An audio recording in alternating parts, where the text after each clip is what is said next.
Hello, habari ya asubuhi mzalendo. Mzuri sana kaka, mzuri sana Mm, kaka. uko salama? Niko salama salimini. Mm, Nashukuru Mwenyezi Mungu kwa kunipa nafasi ya mm. asubuhi ya leo.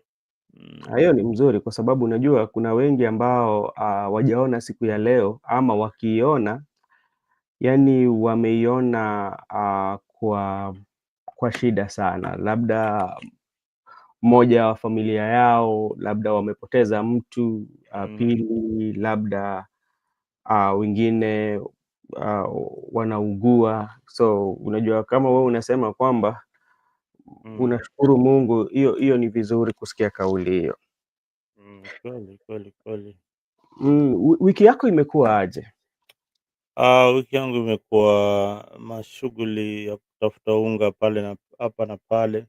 Mm, Nimerejea kazini, so nimekuwa na pilika pilika mingi ya mm, kwenda juu chini, mm, so nafasi imekuwa ni chache kidogo, yeah. but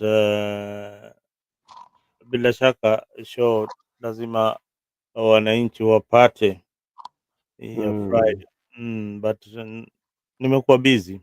Umekuwa busy. Unajua ni vizuri. Unajua we naweza sema kwamba we ni miongoni ya watu ambao wako na baraka, kwa sababu unapata wewe ukiamka uko na shughuli mingi ya kwenda kazi. Unajua kuna baadhi ama asilimia kubwa ya Wakenya ambao hawana kazi, wanataka tu kazi, lakini wewe ni hapa, uko na bahati, unaweza amkia na kwenda kufanya kazi. Unajua hiyo ni mzuri kabisa.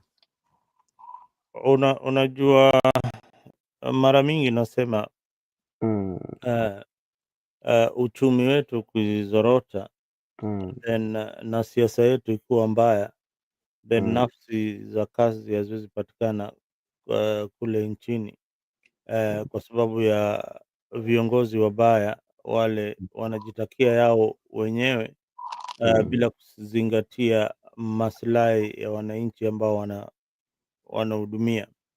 mm, So mara mingi unapata kuna hiyo upungufu wa mm, viongozi wale wanaweza kuwa na ile fikra ya kuboresha uchumi na kuhakikisha wananchi wako na ajira na pesa kwa mm. mfuko. Hiyo ndio inaweza leta maendeleo katika kule nchi yetu ya Kenya. Lakini unajua kuna wale maviongozi labda hao wenyewe kwa fikra na mawazo yao, au wanajua kwamba wameboresha uchumi, hata wako na fikra mzuri ama wako na maono mzuri na nchi, ilhali tu labda wale ambao labda wanauongoza au ndio waoni jambo ambalo wanafanya. Hiyo inaweza kuwa ni kweli. Mm, Waona kuna hapo umesema umesema mambo mbili hapo, Mm, ya kuwa viongozi wanafahamu ya kuwa wanafanya kazi vizuri, yeah, na kuna baadhi ya wananchi wale kama mimi naona wanafanya kazi vibaya, na yes. bado kuna wale wengine wanaona, wananchi pia wanaona hao viongozi ni bora zaidi. Mm, Kitu naangalia ni kwa nchi ni mahali utokapo. Ukiona viwanda zimeboreshwa ama yeah. kuna viwanda zinafanya kazi Mhm, eh, kule utokako, then unajua uchumi wa area hiyo mm, inaendelea kupanuka. Lakini mm, ukienda sehemu mingi, viwanda yeah, ni zile zile na zingine pia zimefunga mm, kwa sababu ya siasa. So unapata mara mingi ya kuwa vijana hawana ajira sehemu mingi sana, sehemu ambao unapata kuna siasa kali, mm, hakuna ajira kwa vijana, yeah, na uchumi wa kaunti kama hizo iko chini kabisa. yeah, Yani revenue ile ambao wana generate kupatia mhm, national government yeah, ni duni kabisa kushinda ile pesa inapokea kutoka kule national government. Okay, asante sana. Yeah.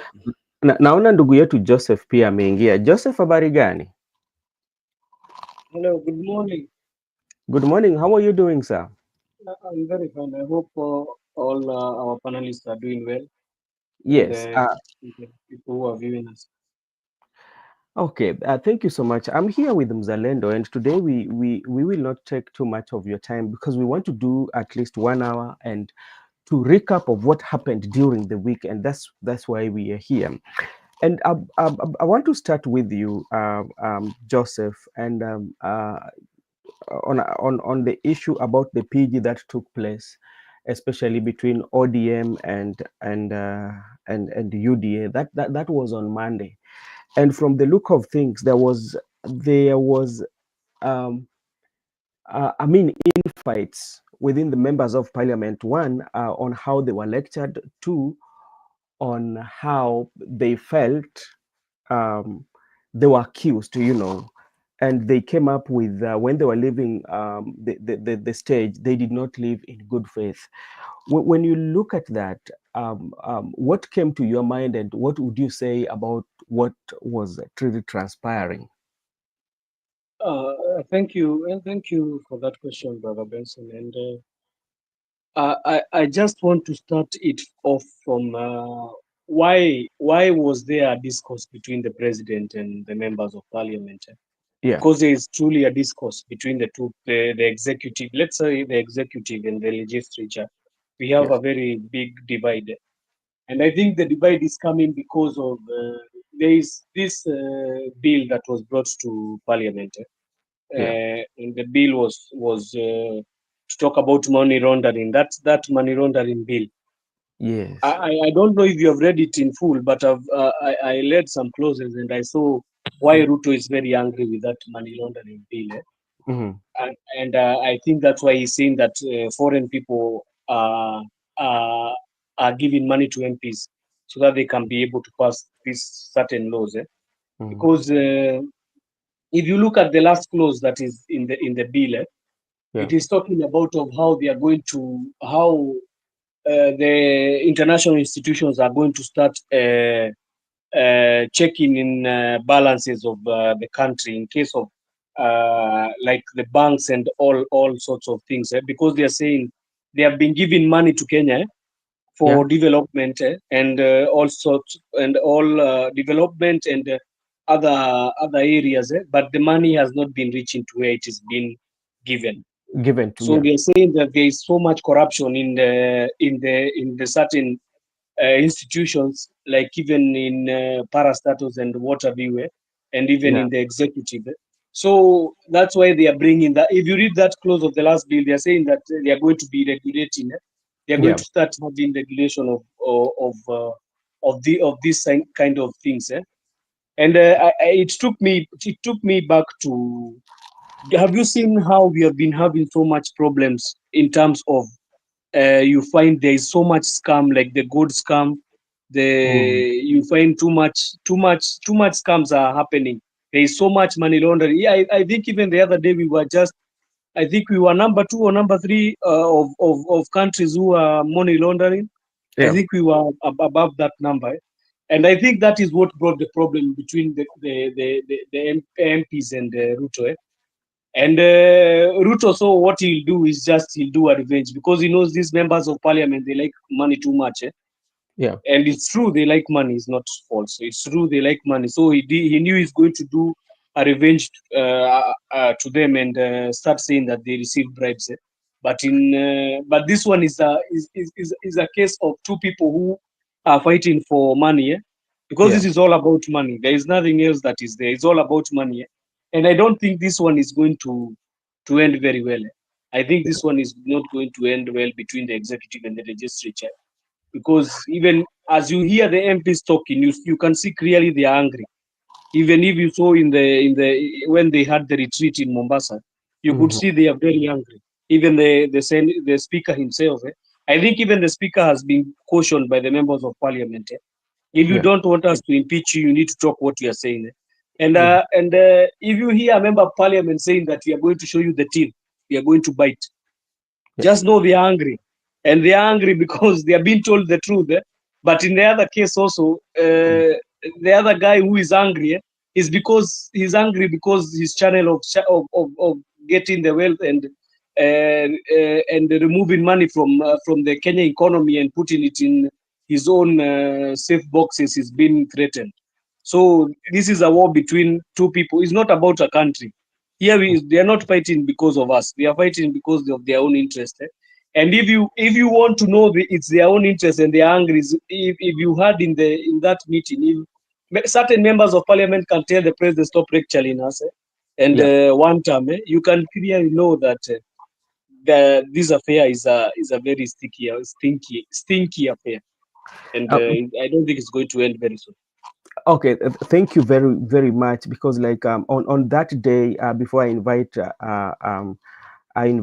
Zalendo. When you look at the Daily Nation, at some point, this is like an extract of what was the lawmakers say. This is according to one of the dailies, that at some point, while in the middle of their speeches, the two leaders were shouted down by angry members. Some could be heard saying, "Tired of boring lectures," as others shouted one time to the president's face.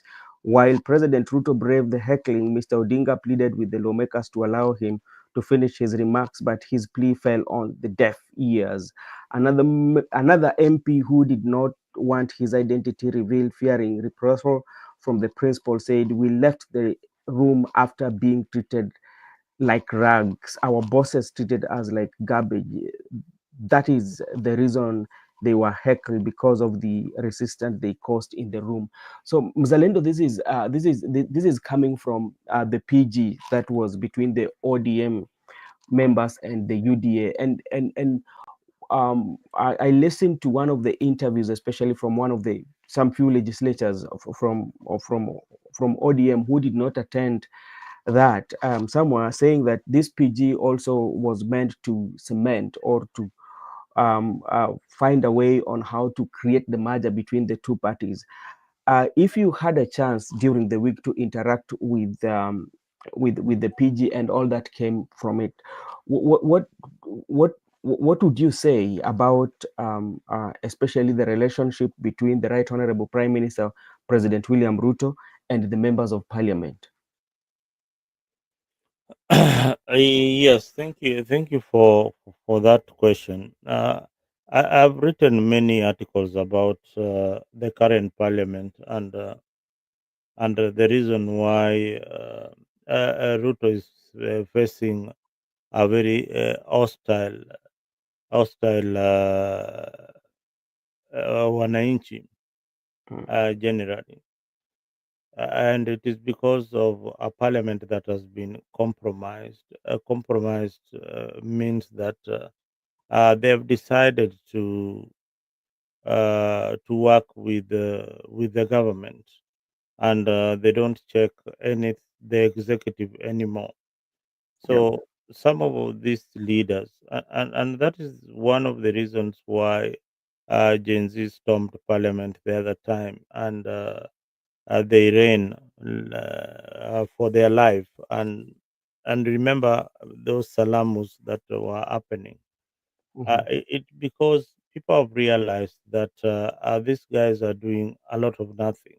Now, hmm, these MPs who are still complaining about what Ruto said, they are out of touch with the reality, meaning that wananchi today have got a lot of information from yeah, the social media, and parliament is broadcast live.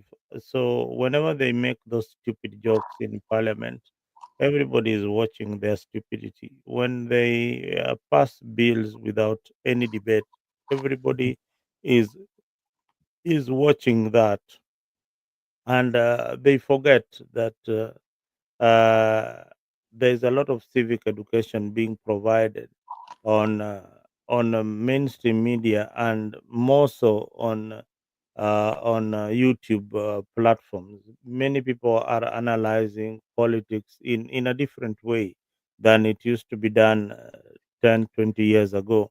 So some of these uh, MPs are not used to this kind of new scenario where they are being scrutinized not only uh, by by the by the president, but by the people themselves, what they are doing in that in both houses.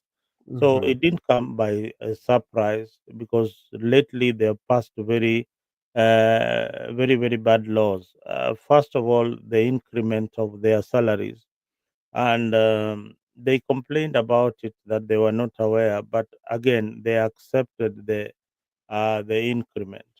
Then Mhm. they made sure that CDF is now in the constitution in both houses. So in Senate are going to receive money, Parliament are going to receive money, and MCAs are going to receive a chunk of their money. Now it is law, and all this burden is coming to the taxpayers. Very few times they talk about the people that they represent, Mhm. and it is evident.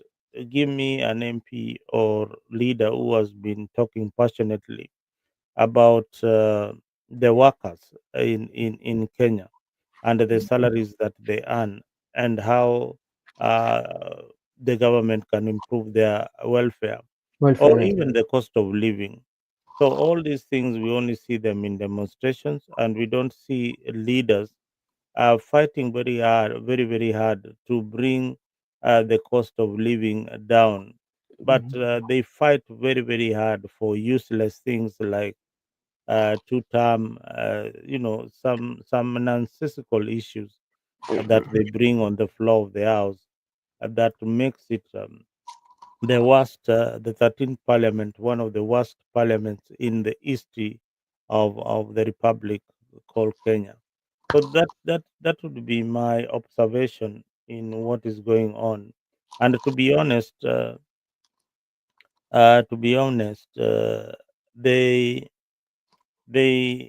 are not a scapegoat of what is happening to the presidency, uh, or the government failures.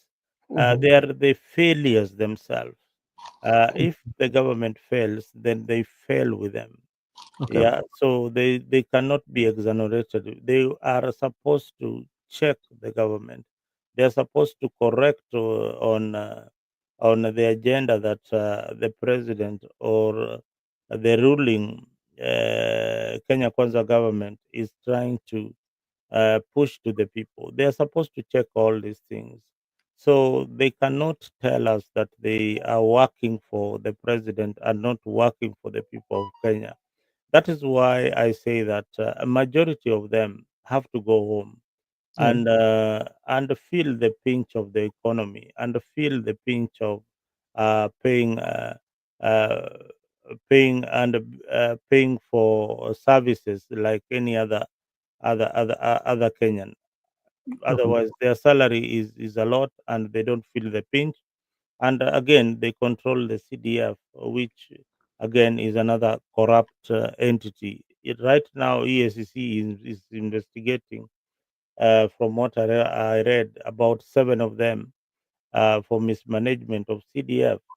But on the issue of bribes and all that, they can't accept to be tainted that they take bribes. But it is clear, and very clear, that for the president's agenda to pass, sometimes he lobbies the MPs, and they are given some cash. We had earlier this year, Osoro was the one who was disbursing the money. We Yeah. had something like that. So, Mm. and he did come out to say that I didn't do anything like that. Mhm. They bragged that, and even the deputy speaker is called Gladys Boseley.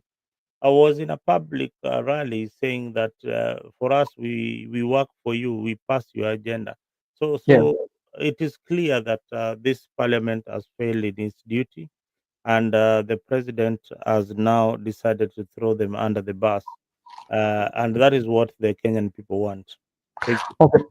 Okay, thank you so much, Mzalendo. And you know, this one comes in the backdrop of especially like the citizen. I've always talked about this parliament as one of the worst, as you said earlier, that in the democracy of parliament. Remember, this is the parliament that was breached by the members of the during that protest, and from that, and people believe that from the time it was breached, that one showed that actually the parliament is no longer parliament, because that one showed that they, they, they, they, they, they did not have no power, or they did not have anything that they should be doing, because it was breached. And Joseph, you talked about the parliament and how it is not ending soon. And Mzalendo too has talked about how parliament has been a way that has been captured by the executive. And this is what one of the legislature actually said. This is the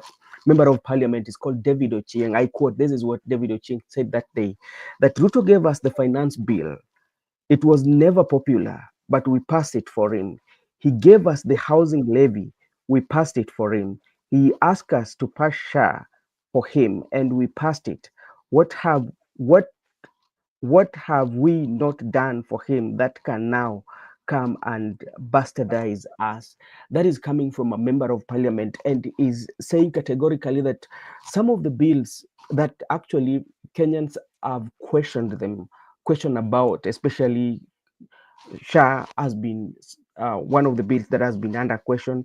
Talk about house levy, and now the member of parliament was saying this in the floor, that the bills, especially the one that I've mentioned, that they were passing them for president. Now, where is the interest of the people here, Mr. Joseph? Yes, thank you. I think these MPs, the chicken are coming to roost, Yeah. as you can see, because they have been doing things on behalf of the president, forgetting the people who brought them to power. The people who brought them to power, they are still struggling when they are saying that they are going to please their master, who is the president. And it's not only that, brother. It's not only passing the finance bill and all those things they have passed in parliament. You could hear clearly MPs telling you that we are not in parliament to speak on behalf of the people. We are in parliament to speak on behalf of the president. I Yeah. had one certain member of parliament talking that, and I had chills in my body, that a parliament can become a rubber stamp of everything that the executive is telling them.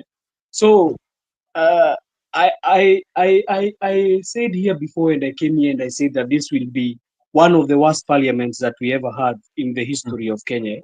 True. And also the speaker will be the two speakers. I said it. The two speakers will be one of the worst speakers in the history of Kenya, together with the judiciary. I say the chief justice will be one of the worst chief justices in the history of Kenya, because they have colluded with the executive, and that is where they did their own. That is where the problem started. And let me tell you, when members of parliament don't align themselves with what the people are saying, it becomes very hard for them. You had even one certain member of parliament from Embu was saying that they are not popular nowadays. Yeah. They are not popular. They are just there. Ruto, they have supported Ruto for everything, but now Ruto has started, is like he's turning back. He's back again against them, and they are saying that now we have lost everything. You saw even the MP for Kenny saying that we have lost everything. I've lost my shop. I've lost my friendship. I've lost everything. Even my wife is asking me nowadays, when I come, do I check your court if there is money which has been stolen? So I think they have found themselves in such a quagmire that they cannot even be able to to know the way forward. Also, then they are confused. But as we talk about the MPs also, I would not like to leave Ruto out of this, because if he is the one who has been giving them money to pass these bills, then who is bad? It Yeah. means Ruto is also the same as them. There is no difference. If you have been giving them money to pass these bills, and you also come and tell us that they are very corrupt, why did you not deal with them from the first day when you entered into office? You say Yeah. that these committees are bad. Why are you not changing the committees? We are still seeing the head of committees are still there. When you Yeah. come and tell us that certain individuals have amounts of more than 150 million, and others they are stealing money, 10 million, I don't know what. Why have you not arrested them? What are you coming to tell us to do? It's like Uhuru coming telling us we have been 2 billion is being stolen every day. What do you Mhm. expect us to do as citizens? Huh? So stop coming telling us your games and your and coming and telling us that there is this and this and this. Stop coming telling us stories. If you know they have stolen money, go and arrest them. Stop Mhm. coming. What can we do as regular citizens? There is Mhm. nothing we can do. So I'm some bashing the MPs because the MPs have become very useless in Kenya. I'm Yeah. also on the executive because the president has been. We have seen him multiple times. Even we heard that the Gachagua impeachment, there was some kind of money which was given so that he was impeached. We Yeah. we hear the rumors, rumors all the time. When you hear rumors, some Mm. of the rumors sometimes they tend to become true because you cannot be hearing more than 30 people talking about people being paid to impeach a person, Mm. and you think they are lies. So, and they have been confronted about that and they have never returned that answer. They have been told they were given money. You have never heard anybody coming to say, no, no, no. Yeah. Even I saw this Senator Nyotu asking Senator Mutinda, swear before God that you are not given money. She could not even, because she knows what they did. So, as we are talking about the MPs, I also want to talk about the executive. It has failed because if you can tell us that money is being stolen, then the buck stops with you. Why is the money being stolen? Eh? Mhm. Why is it being stolen? I think the money, the Kenyan money is under the CBK in the National Reserve. It's not under a bunge. You cannot find Kenyan money in bunge. You find it in the National Reserve. So I think also for him he has failed. Even as he's bashing his MPs, let us see how it's going to be because all of them they have failed. And as I read this one, I wanted to read this one as a summary Yeah. of what I was saying about the anti-money laundering.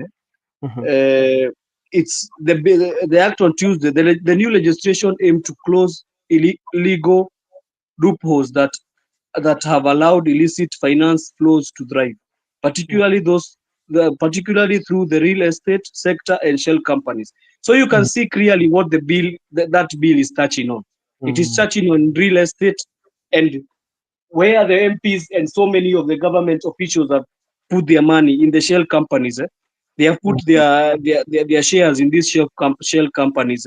That's why there is a war. This is not a war about Kenyans. Nobody lied to you that Ruto is fighting corruption. There is no corruption being fought here. This is Yeah. about interest. This is about their Interest. own interest.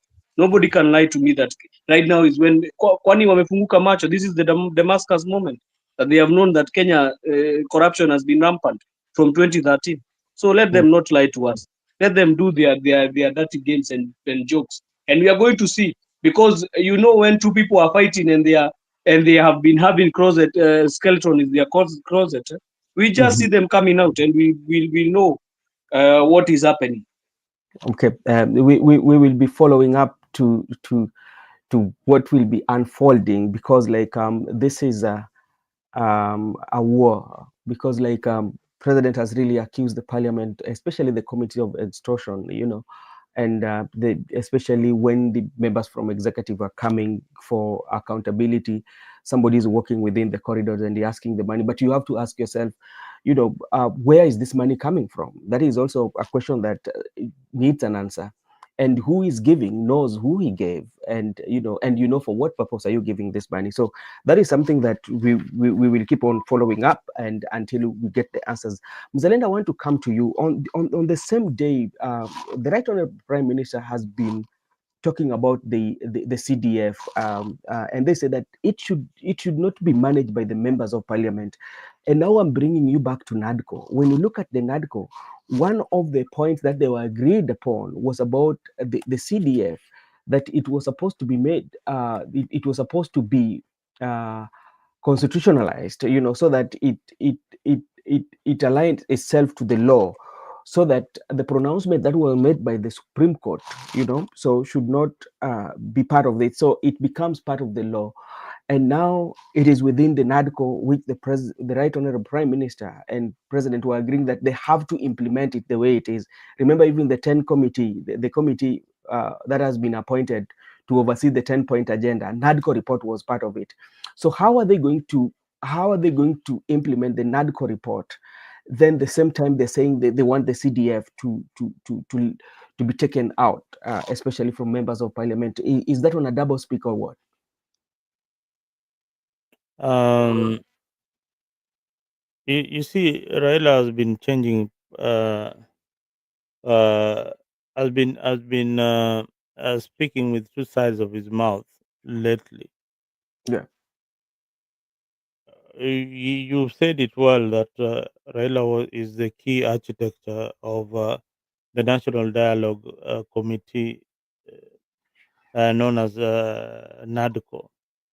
And in the initial report, they had recommended that CDF be part of the constitution, yeah, as part of a broader bipartisan package that they are going to present for the government. Um, when he was saying that, that was a political statement at that particular time, uh, to ensure that he gains that political momentum from the people who even oppose him, other than the people who support him and his agenda. So that was a political statement to appease the MPs who probably are from Kenya Kwanza. But recently, now when they have joined hands with the UDA, Yeah. then he changes the tactic, because right now they are in government, and and he finds it that whatever he was talking about then, right now cannot be implemented, because one, we have the governors being locked out because of development funds, and Raila wants more development funds to go to the constituencies. So this is double speak, and and the committee that has been assigned to implement the NADCO report, or the 10, is it the NADCO report or the 10-point agenda? I'm It, not sure which is which. so when you look at the NADCO report had almost like around five to around 10. So if you look again, the another 10-point agenda, so we have another 9. So we are dealing with almost like around 19 points that should be um, implemented. If you're saying that you're going to implement the full NADCO report, and in that NADCO report, there is this issue of CDF. And remember, it was recommending, by the way, that even the senators and the MCA should be having their kitty. That is what it was recommending. So you But now, see, you see this tug of war between parliament and the executive, mhm, or parliament and Raila. Because I don't see Ruto talking much about CDF. It is Raila who is talking loudly about CDF. Now, the tug of war is, Baba wants more money to be managed or to be patterned by the county executives or the governor, then checked by MCAs who are incompetent. Majority of them are very, very incompetent, and work for the political parties that are in various counties. They don't work for their people.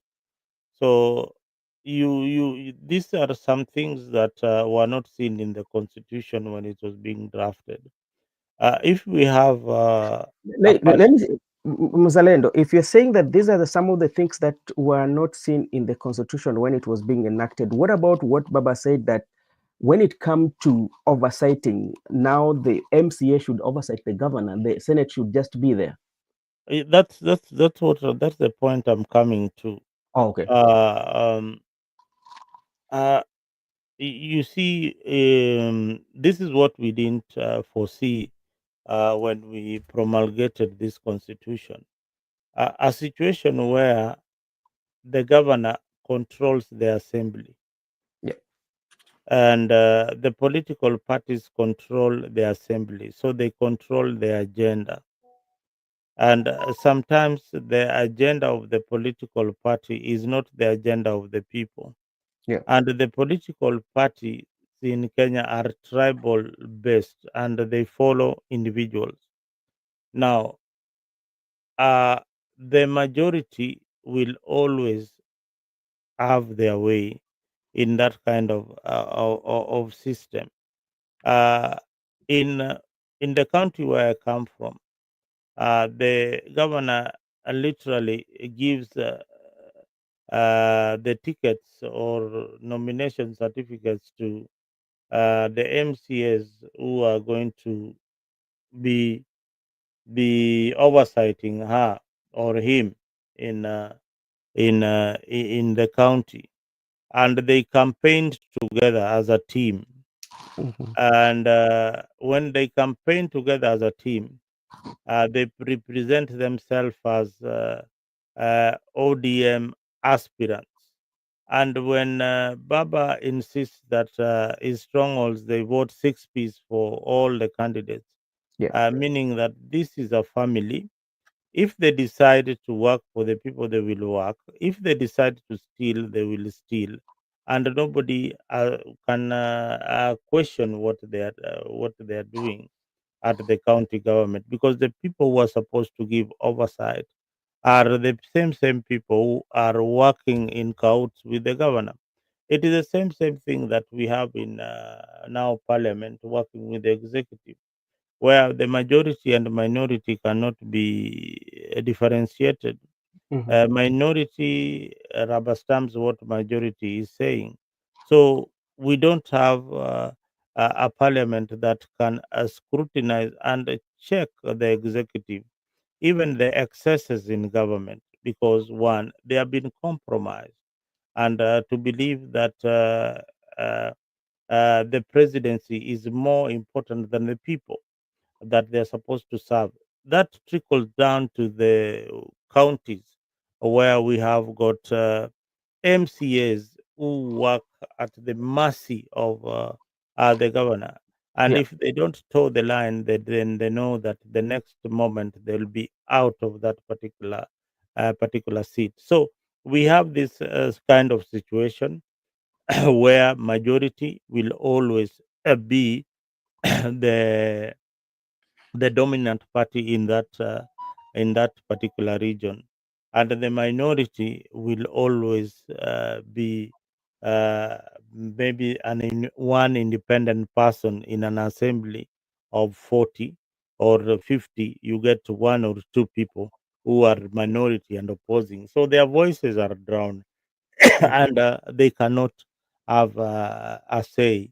So when you have only two people from independent or other political parties, and the rest are from the majority party, then we have literally a county being controlled by one party. And this is what the constitution didn't address, a situation whereby everything else is controlled from the political party to the governor to the MCAs. Then you get these services which are not rendered properly, and this misuse of county funds.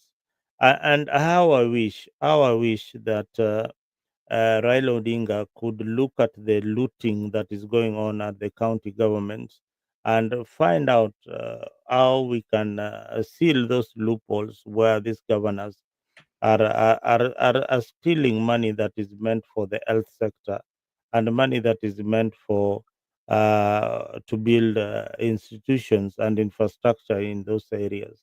But they cannot do that because one, they serve the interest of the appointing authority, who is the party leader. So we have got that kind of situation, which I don't know. Maybe the viewers at home there can tell us what. how we can go about this. But it is a difficult situation for Kenya. It is a difficult situation for the people who drafted the constitution. And again, worse still, the person who wrote the chapter of devolution is no more. So whatever that he had thought in his mind, Mhm. just like PLO Lumumba and everybody else who has been saying that, the lifespan of this constitution has reached a point whereby we need to look at it clearly and see whether some of these things are working for the people.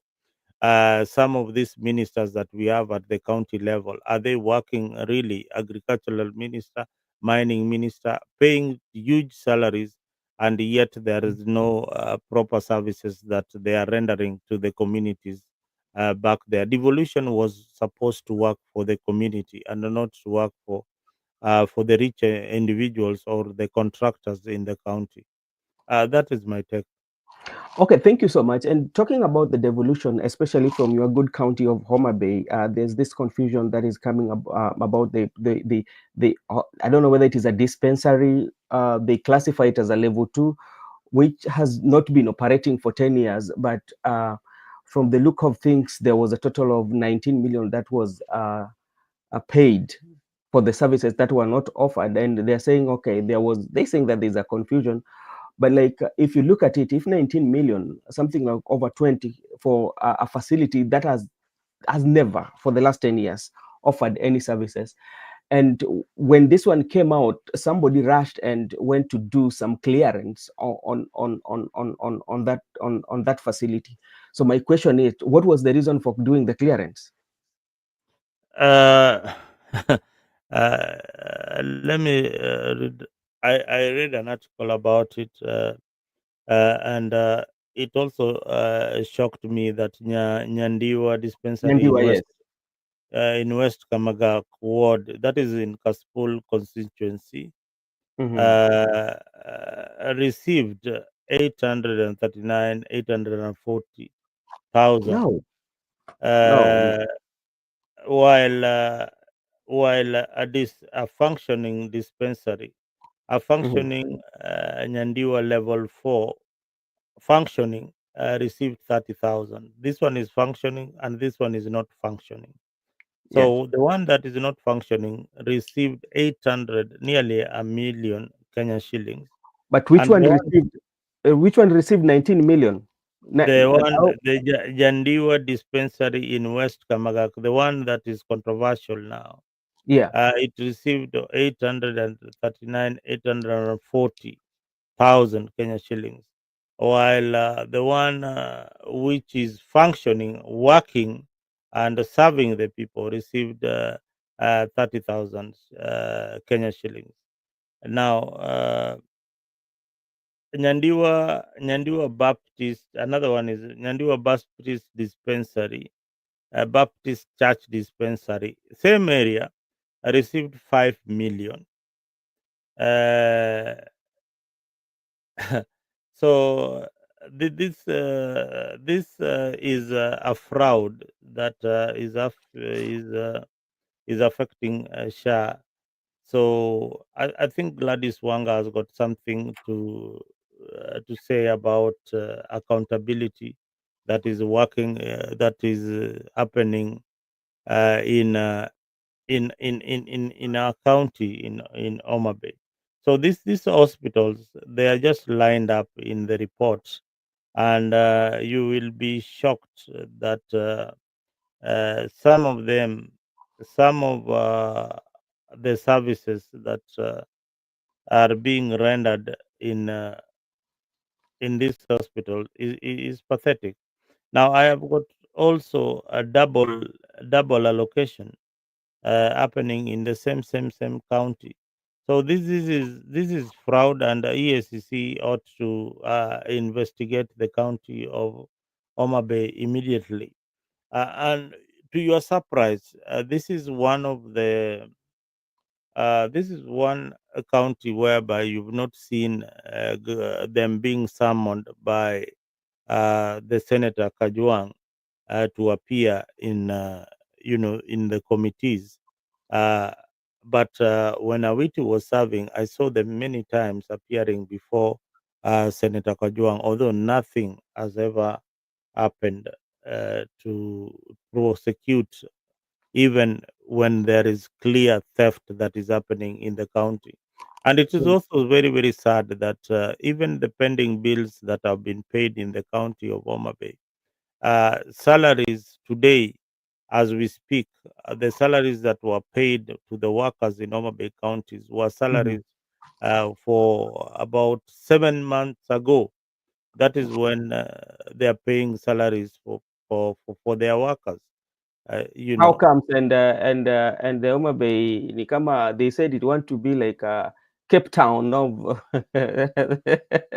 how can Cape Town fail to pay the salaries for workers one? you know, there are a bunch of jokers running these counties.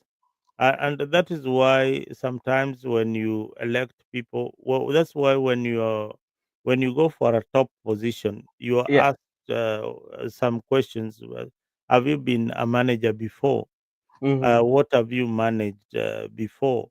Uh, these are political offices, but they require some kind of knowledge. They require some kind of education in managing funds, and they require some kind of experience. Hmm. uh, I think Goma Bay has been very, very unfortunate when Yeah. it comes to electing governors, because one, whatever is happening on Oma Bay that people are seeing like wow is happening because of the Kenya Kwanza government and Raymond Omolo, who is the PS, who is working around the clock to improve the county. So most of the funds that you are seeing or the development you are seeing in Yeah. Homa Bay is done by the national government. Now, the question that we ask as residents of Homa Bay, show us what you have done with the money that you've been receiving. Okay, thank you so much. And there was a press release here by Shah, was talking about the confusion that is between the dispensary. So they are clarifying that, but like still, I don't think like it convinced people. And Joseph, maybe to just to engage you, if such confusion is happening, especially when it comes to disbursement of the money, and a typical example is about this dispensary. If somebody knew that there was nothing wrong, why would then somebody hire some people to go and clean this dispensary, to make sure that the compound is clean, and yet it was not offering services? Why? If you know, it's not operating, it's not operating. Cleaning it or like clearing it does not mean that that one makes it operating. Yeah. Yes, thank you for that question. And I want to start it off from where Mzalendo left it, Yeah. and state that when Raila comes and tell us, His Excellency, right from Honorable Prime Minister Raila Odinga comes and tell us that you are supposed to take the money to the county, and the MCAs are the ones who are going to be checking and doing the balances for the county. Yeah. When I check the basic salary of an MCA, which is 86,625, and when they added all including the allowances, you get they get a salary of 144,375. With the committee sitting allowance, if you're in the committee, you'll get 62,400. So I'm talking about an MCA who is in a committee, so he's getting 216,881. So when you get an MCA like this getting 200,000, Mhm. and he's supposed to oversight and a governor who is receiving almost, how much money did Kisumu receive last financial year I for the cannot remember. county? You I you cannot. you get, it's a lot of money. So how will that MCA be able to oversight that governor? Well, his pocket is already torn. That is the things that we were not able to answer. The framers of the constitution.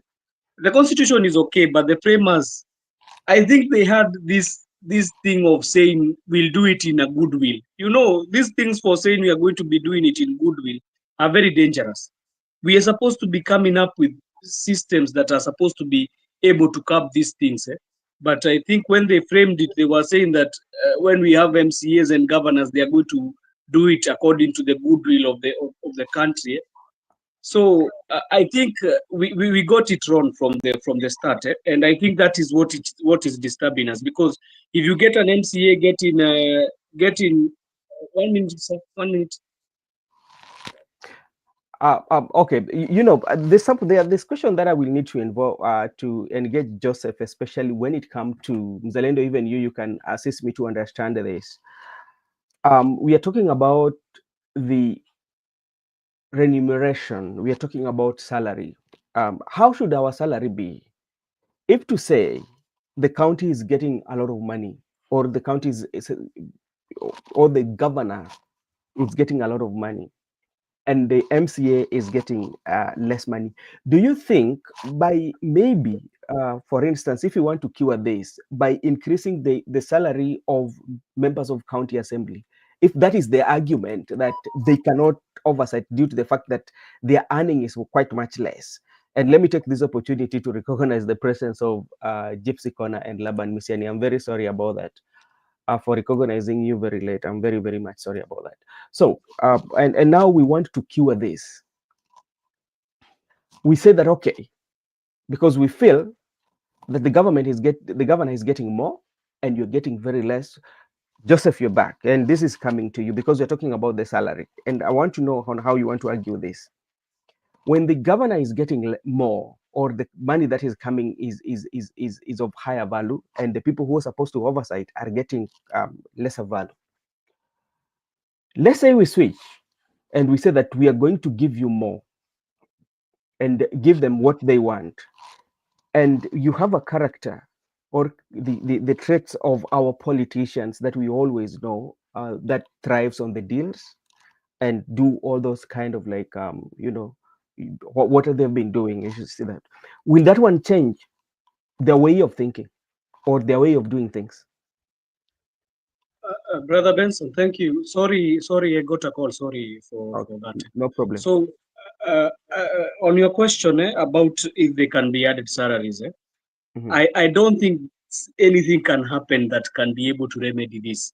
The only thing that can be able to remedy this is, and even if we have a body that is going to be able to be instituted so that they can check on the counties, but why even do we need to have bodies and them being added salaries?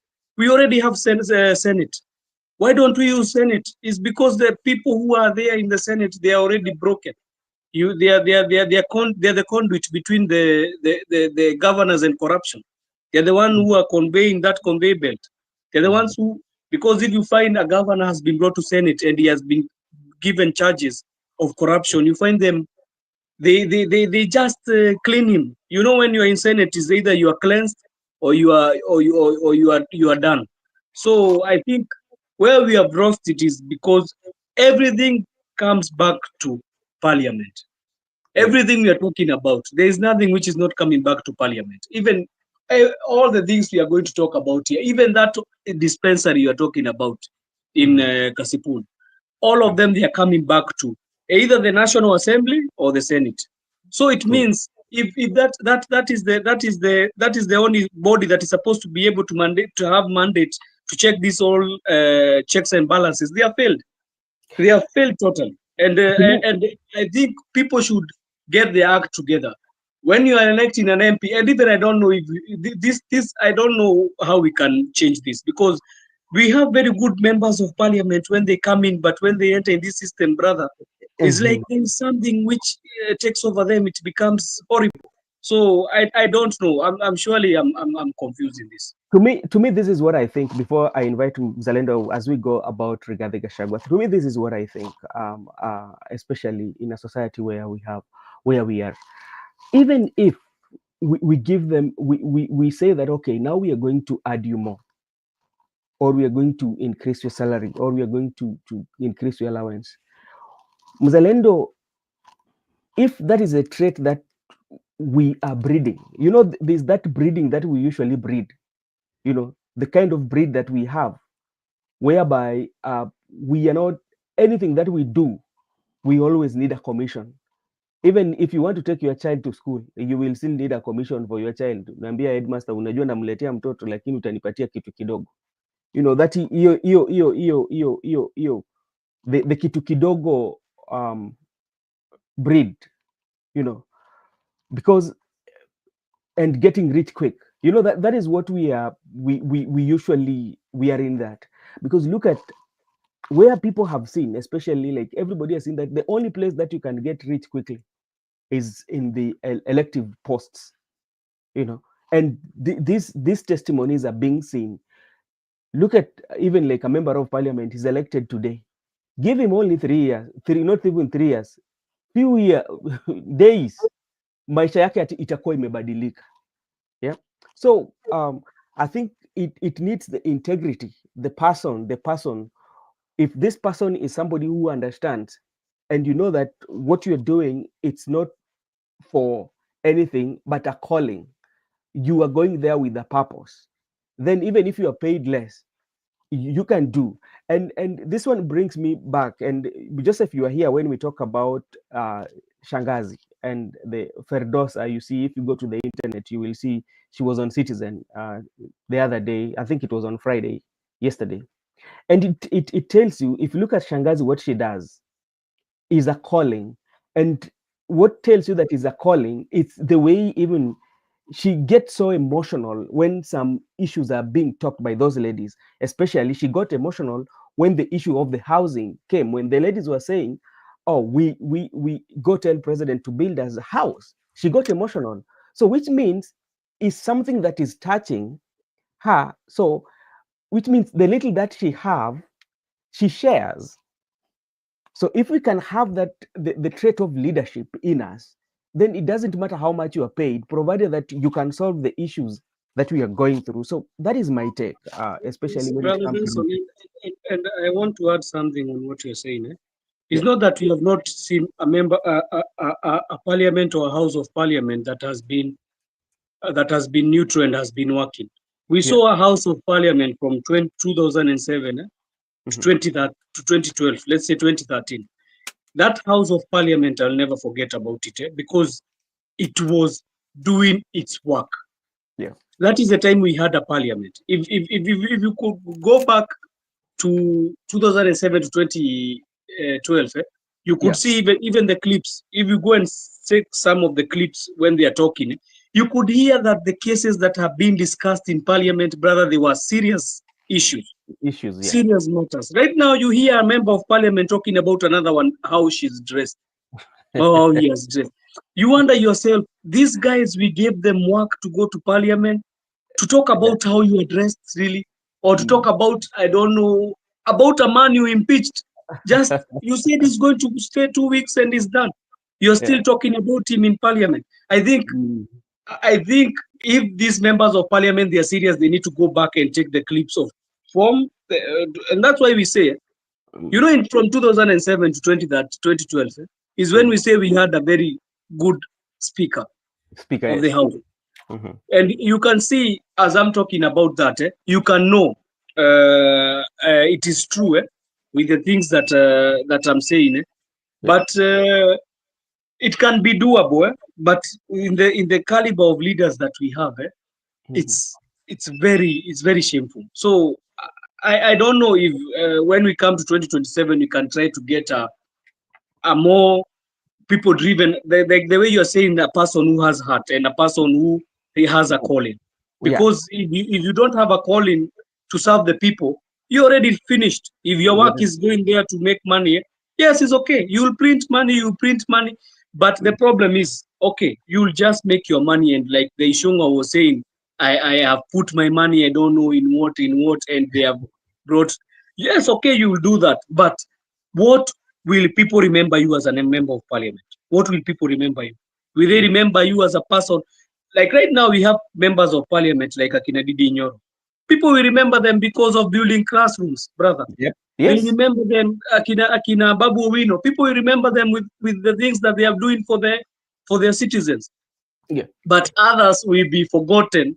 And you know, the problem is when you become a member of parliament and after you are removed, Mhm. you are done. You're done. You are done. You can see the like of Akina Bufoli Wakori.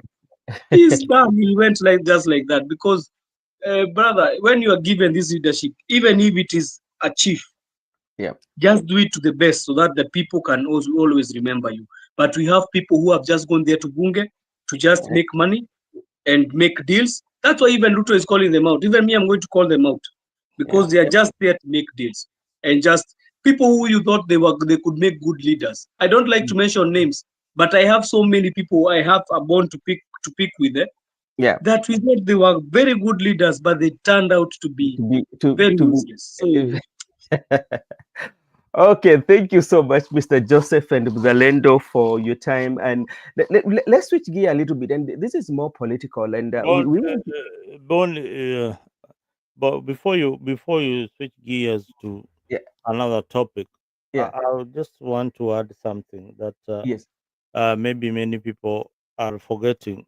You know, the MPs, the kind of salary that they earn versus the average Kenyan. An MP earns about 710,000 as his basic salary, yeah, and he gets allowances up to 800,000, housing plus commuter plus sitting allowance that they get every month.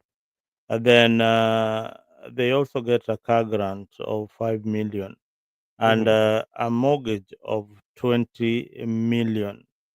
And they have a gratuity of 1.5 million at the yeah, end of their term. hmm, Now, an average Kenyan, first, their salary is below 70,000, maybe hmm, between 20 to 30,000 in the formal sector. That is the average salary of most Kenyans. Yeah. Uh, they don't go to the office and they are paid sitting allowances. yep, Yeah, they don't have that kind of luxury. They also don't have what we call a car grant, money that you're given by your employer. Instead, you have banks financing you through the institutions that you work for. yeah, So that money will be deducted from your salary. So that's a cut from your payslip. Now, why do we have to pay grants for Kenyan members of parliament? If they want a car, let them go and buy it from the dealers, and the money be deducted from their salary. They also have a mortgage facility that they get 20 million. That is absolute nonsense.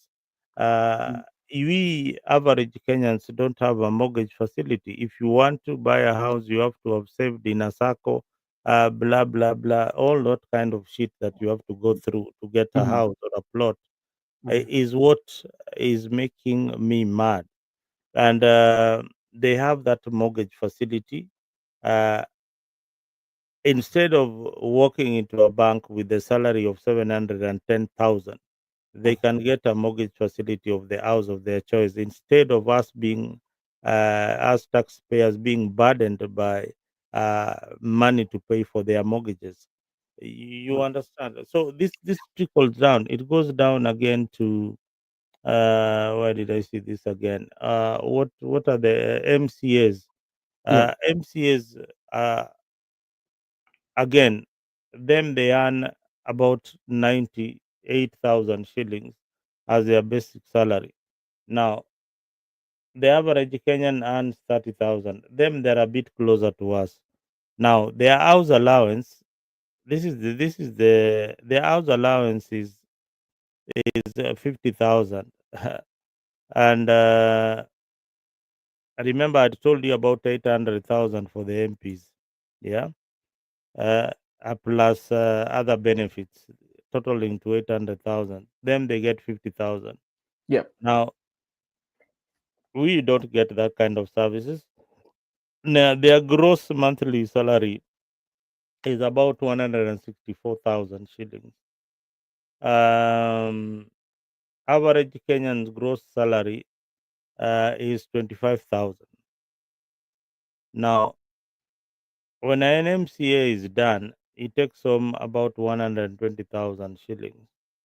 An average Kenyans, when everything else is deducted, and this is minus SHA and all that kind of things that are being Mm. deducted, Mhm. they'll take home 20K. Yeah. Now, they get a sitting allowance, which is monthly, of maybe 100 and something thousand. Yes. Plus, they also have uh, additional perks like car grants. Those ones they get also.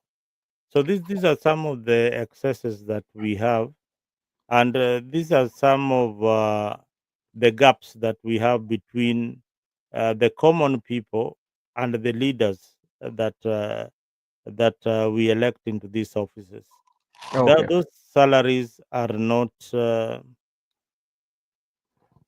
regulated properly, and I wish that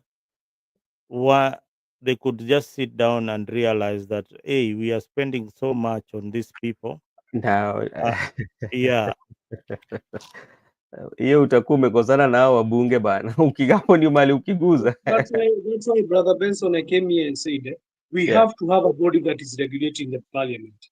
Mm. Because there is nothing you can do to them. What can you do to them? If they say they are, I heard even them bringing a bill saying that after you leave after the 5 years, you're supposed to be given. What are the president given?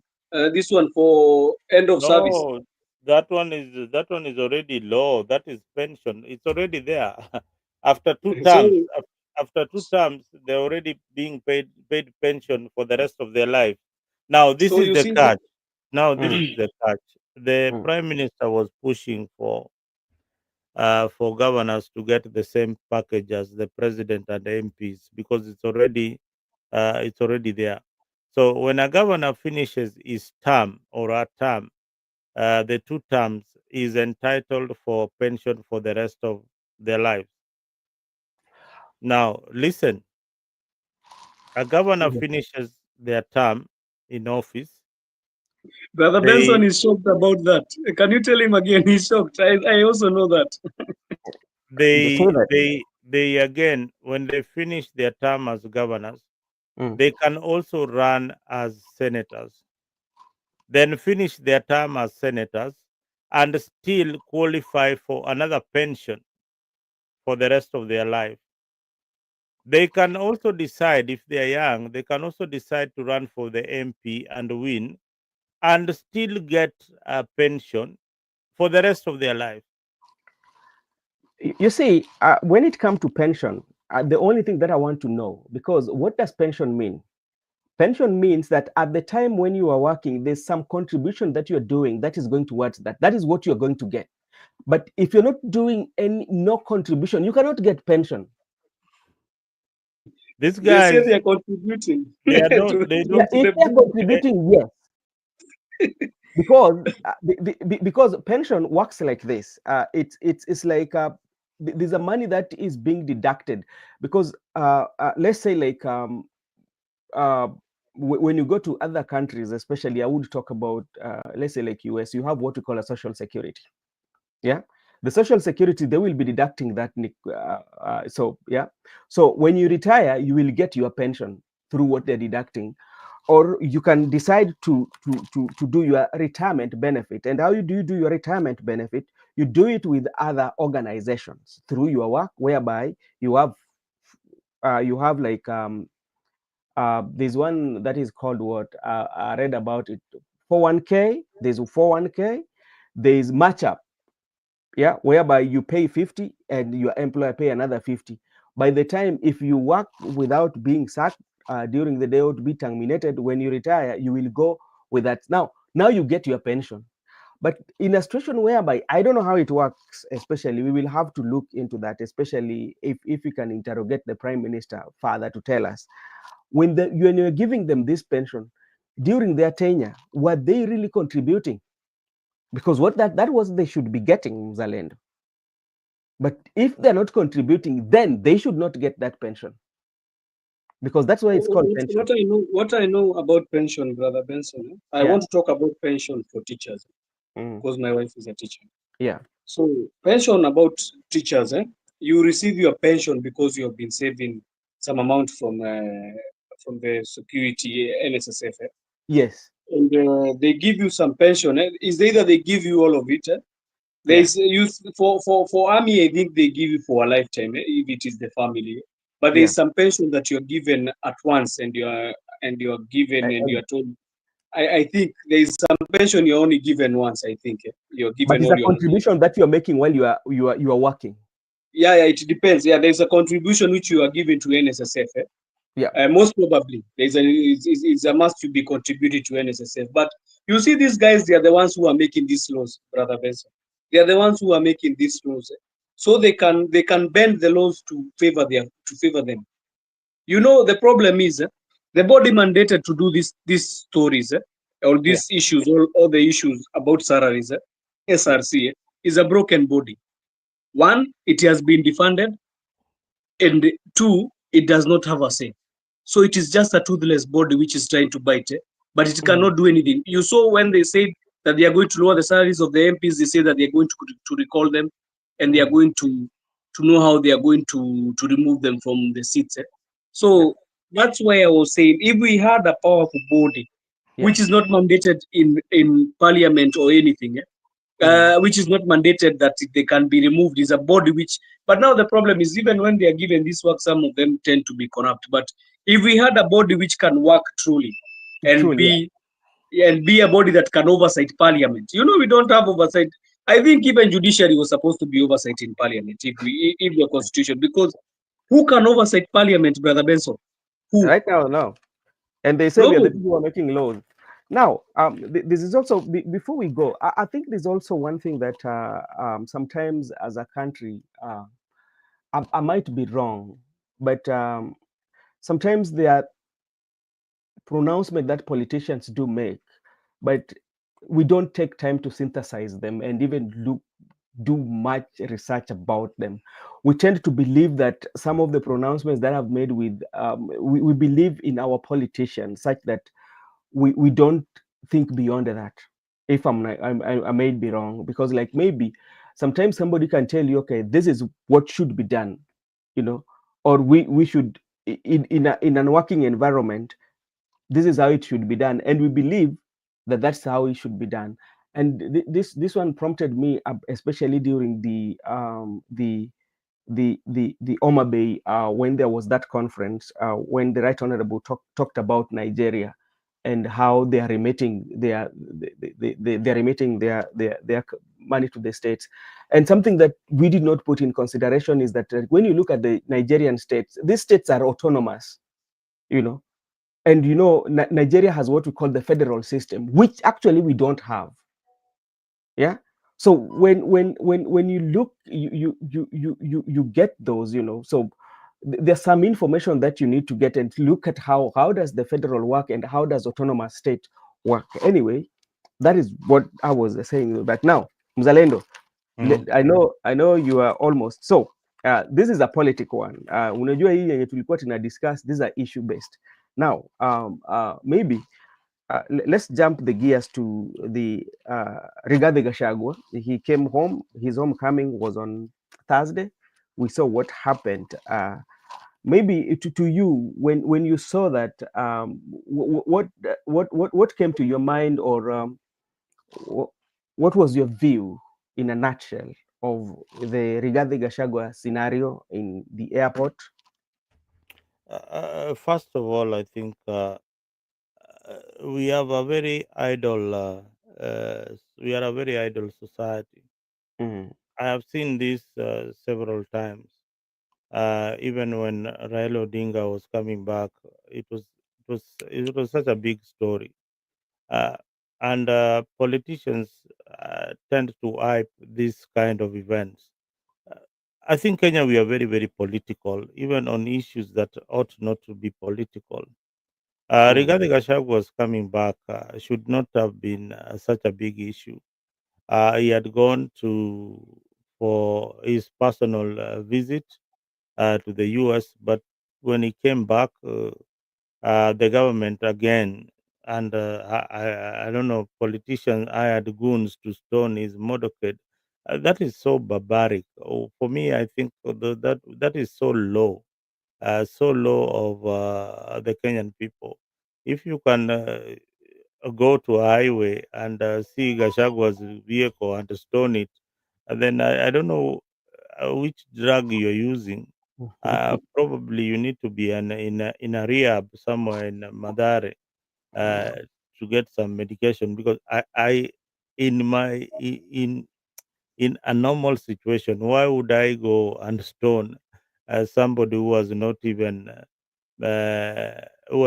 insulted me, somebody who is just coming from the airport and going wherever he wants to go to address his people? Why do we even have to waste a lot of time with this kind of person? So I think sometimes the state wastes a lot of resources, and the politicians waste a lot of time with the nonsensical issues. Things that would not have made headlines now make headlines because of our politics. Our politics is very, very hostile, especially towards the opposition leaders. So it Yeah. is high time we accept that there can be an opposition in the country, and there can be an opposition opposing the government. For Rigathi Gachagua is currently the main opposition that is opposing the government and confronting the government head on. Yeah. Thank you so much, Joseph. When you look at how everything happened, especially from the time he was shielded, especially at the arrival, to his car, to the goons attacking his procession. Um, when you look at our politics, are we acting or we are doing politics? Yeah, thank you for that question. And I want to take it off from Zalendo where he left it and Mhm, say it is very unfortunate that you can find Kenyans can be flocking to parliament in a week, to JKIA in a working day. mhm, That people don't have, they are jobless. And some MPs we brag about it and say that unaona vile tulikuja kukaribishwa, watu mhm, walikuwa wengi. I think we have lost it as a society. Instead of you being feeling that guilt and feeling shocked, that you can find people who can be able to attend to attend these things yeah. during the weekdays, is Mhm, very unfortunate as a country. I think when you go to these countries, when you move out of Kenya, and even if not so even very far, you go mhm, to countries neighboring us, or you go to countries where they have not taken politics seriously like we do. You know, how as politics wanasemaga ndio chakula ndio kila kitu, is like politics is the air that we breathe in Kenya. When you go to countries that don't have this system of taking politics into heart, you mhm, find in a weekday you cannot find people, brother. They are waiting for you in an airport. Then you come bragging that, oh, mimi ndio, I'm the leader. I have people. I can show masses. So mhm, this is very unfortunate as a country, and mhm, I feel very sad. And if you check at these people, you see their ages are young people. mhm, They are not old people. You know, they are not like old people. You could say they maybe they have retired from work and all sorts of things. They are old mhm. people who are jobless, Yeah. who are just given 2,000, 3,000, or any certain amount, Mhm, that they can be able to attend these things. Then on the part of the goons, it's very yeah. unfortunate that also somebody can be using people's children Mhm, to go and throw stones. yeah. Instead of empowering these people to have things that they can do, you are empowering them with stones to go and stone a convoy that is coming from the airport who has not done anything to you. Mhm, You are just going there to throw stones. So it is very unfortunate as a country. I yeah. think Kenya we need to think about, because you know there is a lady who was talking just the other day and saying in Mhm, Kenya when we finish election we start campaigning. Yeah. Do you know in the US? I think you too. You are familiar with that. That the US, when you finish election, you get into work. You will not Yeah. hear about these so-called campaigns anymore till you reach the quarter of the campaigns. When the Mhm. campaigns are opened. But in Kenya, when we finish election, we start another campaign. I've And never and seen a country like that, brother Benson. It's very and and shocking to me. and this is what I want you to paint a picture, because like we are, let's talk about the youths. We have mobilized now. The best word that I usually use, I call that the mobilized violence, because these are young men who are mobilized and to create violence to Rigathi Gachagua. At the same time, we have youths also who are mobilized for perception purposes, especially to go and receive the Rigathi Gachagua for purposes of to make sure that like there was a crowd of people who came to receive Rigathi Gachagua, and all of them are youth. And if you look at the rate of payment or their rate card is almost the same, whether it was a mobilized so which means when all of them, including the ones that were maybe mobilized to receive Rigathi Gachagua and the ones that were mobilized to create violence, all of them, their rate card might have been the same, you know.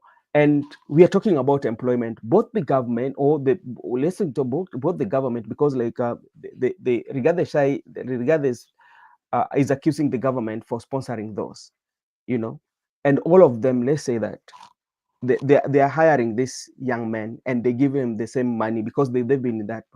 Then we are talking about creating employment.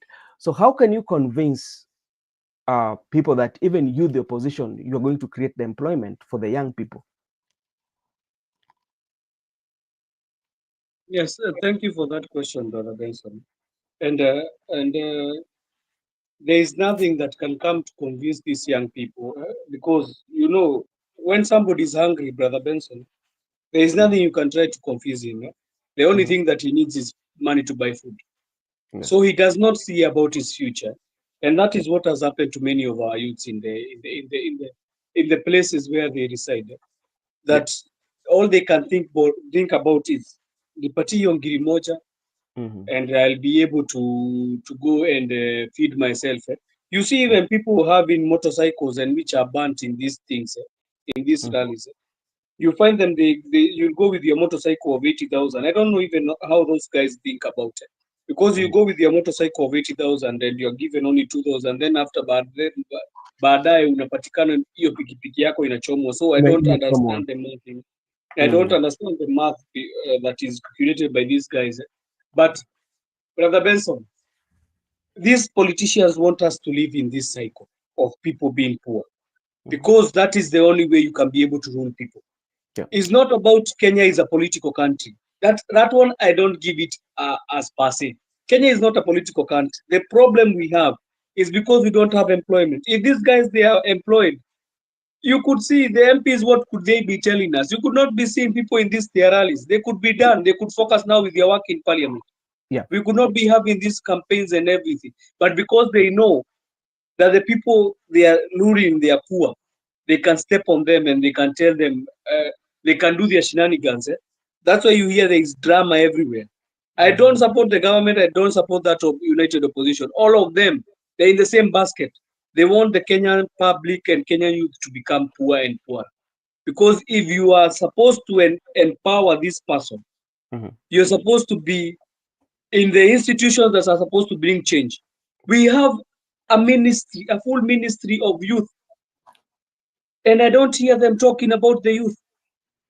We have a minister who is in charge of this youth and all the sorts, even sports, and you don't even hear them talk. Even I don't know the name. Even I forgot. I think he's Muvure Ozu. I don't know even Bure. the minister of he does not know even what he's doing in the office. We have Mm. ministry of industries. Yeah. You don't even know what they are doing. You can't even not tell, Brother Benson, from 2022. Tell me any ministry what is their agenda in office, because every ministry must have a blueprint of what they want to do. Tell me any ministry that you know their blueprint of what they want to do in these 5 years. Tell me any ministry you know that you have people who are, or a government who even cannot be able to express its agenda. They just go. You have a YouTube which is called Status, is the one who is supposed to be passing the agenda of the government instead of the minister who is employed to do that. The That, ministers. Then why do we have ministers instead? Why do we have them? They are just there eating our money and going with luxury cars. If they cannot even be able to come and express us what the government is doing to be able to uplift our lives, why do we even have them? So I think the issue about youths being paid and they are coming to this whether somebody was beat with those me I don't even care about that because all of the two sides have messed Kenya. okay.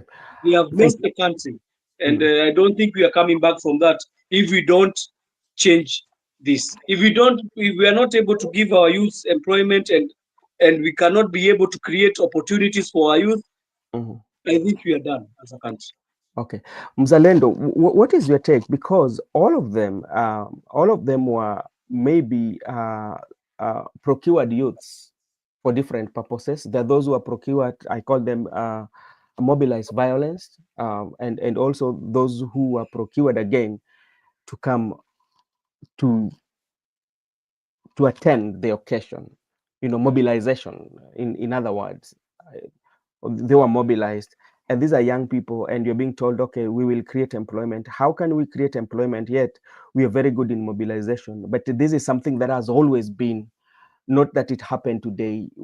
It has been since time immemorial. Yeah, yeah.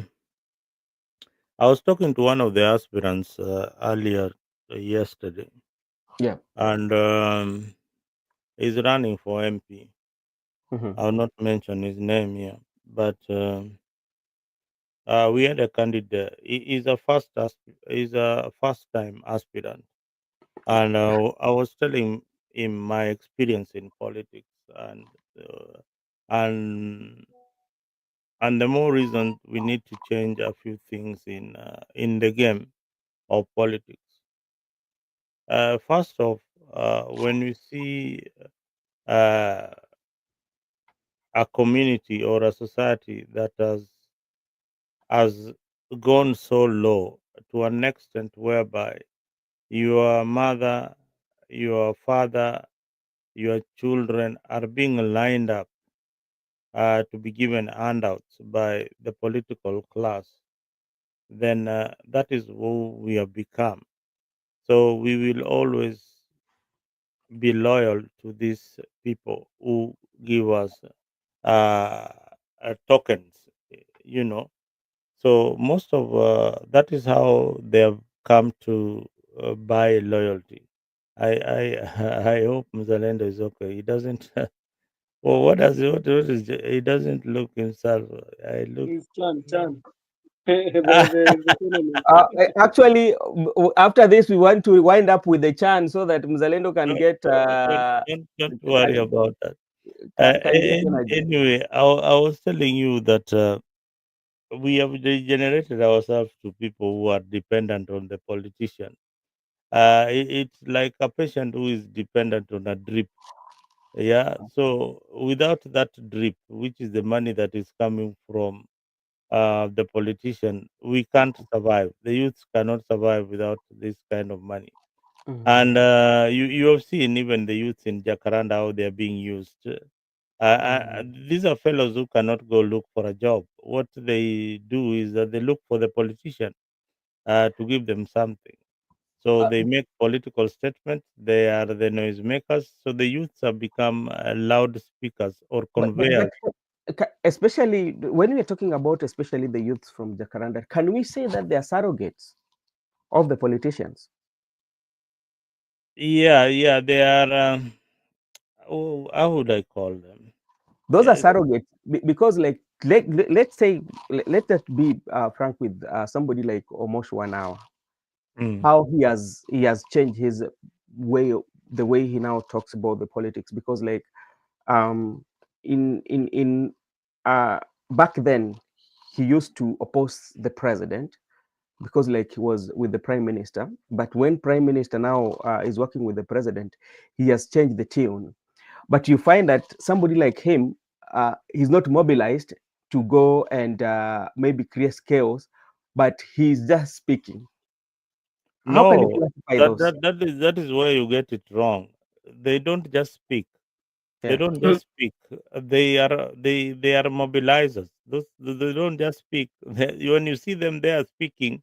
They Mhm. are the facilitators. They are the people who connect the politician to his gang or to his clique in those particular areas. So that is why the politicians have to put him on a payroll.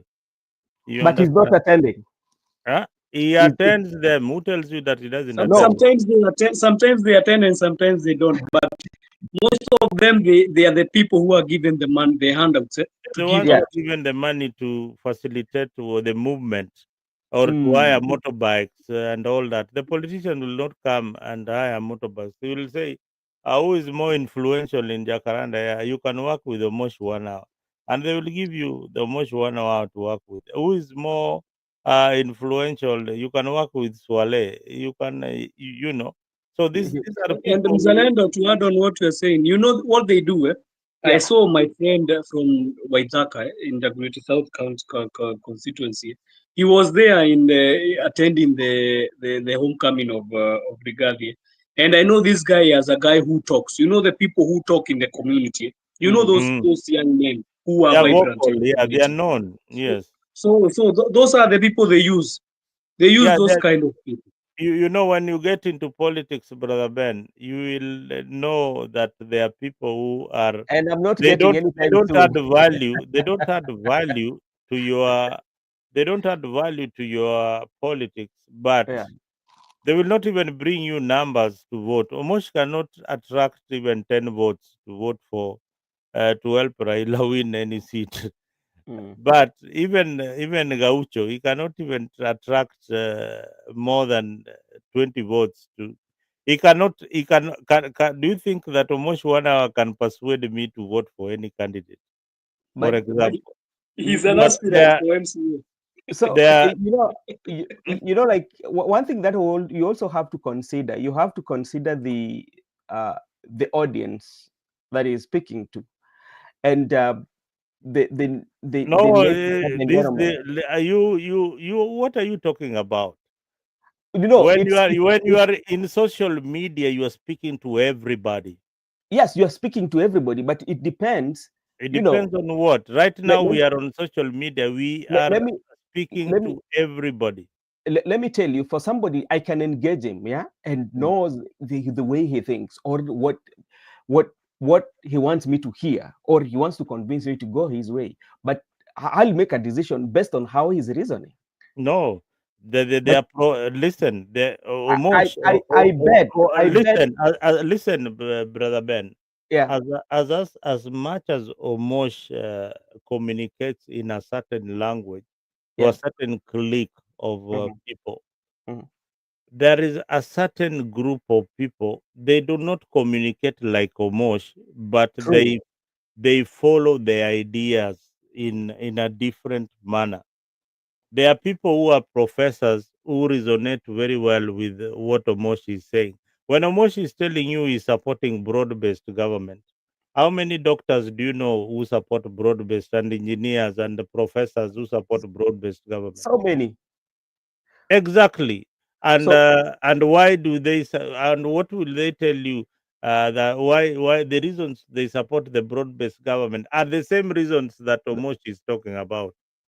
which means that one answers my question, and that one tells you that Omosh can influence somebody to vote.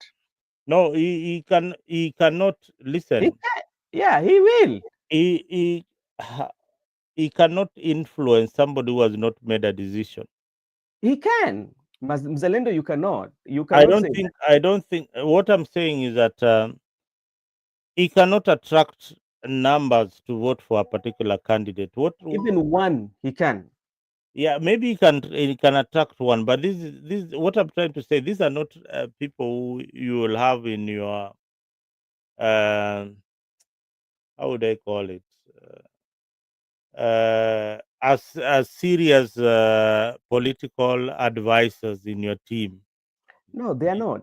Yeah, Those so are surrogates. They are called surrogates. there are people we call the better language. They are called loudspeakers. No, those are surrogates. I tell you. There are people who are just loud and they communicate the message anyhowly without caring who they are telling to, and they don't care what happens to them. So that's how the politicians use them. So in parliament, we also have people like that, like Omosh. But the only thing is that Mzalendo, I think there are two politicians who used to. You see, Mzalendo, you know the reason why I'm trying to disagree with you, and I would agree with what Gibson Connor is saying, because remember, this is how it starts. At the end of the day, you will find one day Omoshwana becoming even a member of parliament or a member of being an MCA. And if he can convince somebody to vote him, because we've seen people who have voted very well. I agree with you. I agree that there is a certain, not almost 1 hour, but there is a certain clique who can. Not everybody in Jacaranda speaks like almost 1 hour. Not everybody in Bunge la Wananchi Jivanji speaks like Gausho. There's some people who are very, very intelligent and articulate what they are saying, and Yeah, they are electable. That's what I'm telling you. So almost 1 hour is not the yardstick of leadership when it comes to what happens in Bunge la Wananchi. So there are and other people. Yes, we can argue. There are people there. Like I've seen so many young people in Jacaranda. You can argue with them, and indeed they are very, very smart no, even yeah, in Jivanji. But there are some people no, who Jivanji. But are by the not way, even smart at all, at all. Jivanji, if you go Jivanji, I By the way, know. Benson, before you Yeah. answer, you Mm. see between Jacaranda and Jivanji, I think Jivanji is so much well uh, No, Jivanji, composed. don't joke with the Jivanjis. It's Jivanji is well well composed composed, because man. I remember there's that certain guy who had a cape, the short guy. You remember him? The one Yeah. who was saying about how they have stolen the money and how they keep the money, they hold the money. I don't know if you remember that video, of that guy. He had wore a jersey with blue stripes. I think you remember him. Yeah. He was talking about of and people even started to look for him to tell them what he was talking about. I saw that, and he started saying that he's a university graduate, you know. So And we have even university graduates in those. and Jibanji, I take it seriously so no, much than Jivanji Jacaranda. take it serious than Jacaranda. Jivanji is Yeah, so I take serious. Jibanji Yeah, serious than that's Jacaranda. what I'm saying. When you see a forum like Jivanji, there are people there who are very, very serious, and and even in Jacaranda, there are certain, not everybody, but there are certain Yeah. individuals. When you hear them talking, you know that these are people you can listen to and get some substance and politics and political lessons from them. I But can there listen are to certain hecklers. Mjuku wa Bunduki. I can listen to him. I've hosted Yeah, him here. He there is reasons also well. a guy called Songa You Songa call him what? Songa. Yeah. Yeah. Timjuku. Uh, I've hosted him. There was a time also I was supposed to host him, but like I don't know what happened. He could not come in. I don't know. Even Momosho 1 hour does not make me laugh. The guy who You know, makes me laugh is the drunkard one. You see the short one, the drunkard one, who usiku wa always repeat manane. But, what. but but like usiku wa manane, there was a time also he spoke some sense. Now, once in a while, when they're not drunk, they can say something that makes sense. But Hmm. for Omosh, I think he has lost it. He's become. Uh, I don't know. The money is just too much for him. No, yeah, the money. I think what usually happens when you look at when they start, they have what it takes, but along the way, I think with the branding and now now it becomes like a source of revenue. You know, No, you earn. it is already a source of revenue. It's It's a source a of source of income. revenue. So it's a work that you have to do. Mm. Look for example, you know, our good friend Makamu is one of the biggest surrogates that usually is in the Now, Siaya. yeah, look at, for example, Makamu. What does he say that is so important? Apart from But just he survives with it. he survived. So it's a way of earning money. And him he says it. Me, I this dancing and this talking is what feeds me. And you know, And and it's you not, know the and you know the shocking part is that some of them even have been given work in the county. Do you look like this guy who was called? I don't remember his name. He was a goon for Sakaja, I think. The Gen Z walimguza kidogo ikabidi aende ushago. I don't know if you remember that guy. Swale. Yeah, Swale. You see even clearly is like he's given work in the county. You can I, see even pictures that he posts. You see him is near Nairobi. Do you think you can go and be near the governor in Nairobi County? no, these are And he's eating guys. people. Listen, Jose, these are guys that I can tell you I've been with them. Swale has been in politics for the longest time. He's not young. This is a guy who has been in Song. He was the head of Sonko rescue team. He has been in politics for the longest time, and he has been doing it that way. He's a good. He has been doing it that way. I think it's to them, some of them has made it like a revenue. It's like their No, employment. They're doing it that Ben, if you go to your village today, way. Yeah, there are youths in the village who follow politicians, yeah, and most of the time, half of the most of the time, you'll find them drunk. Most 100 times, most of the time, or if they meet you, the first thing they ask for is kitu au kidogo. yeah, kitu kidogo aende akunywe nayo kitu. And the moment they see a political leader, bas, that is it. They go nuts. Yeah. Yeah, so those people are there. Anyway, Okay. thank you.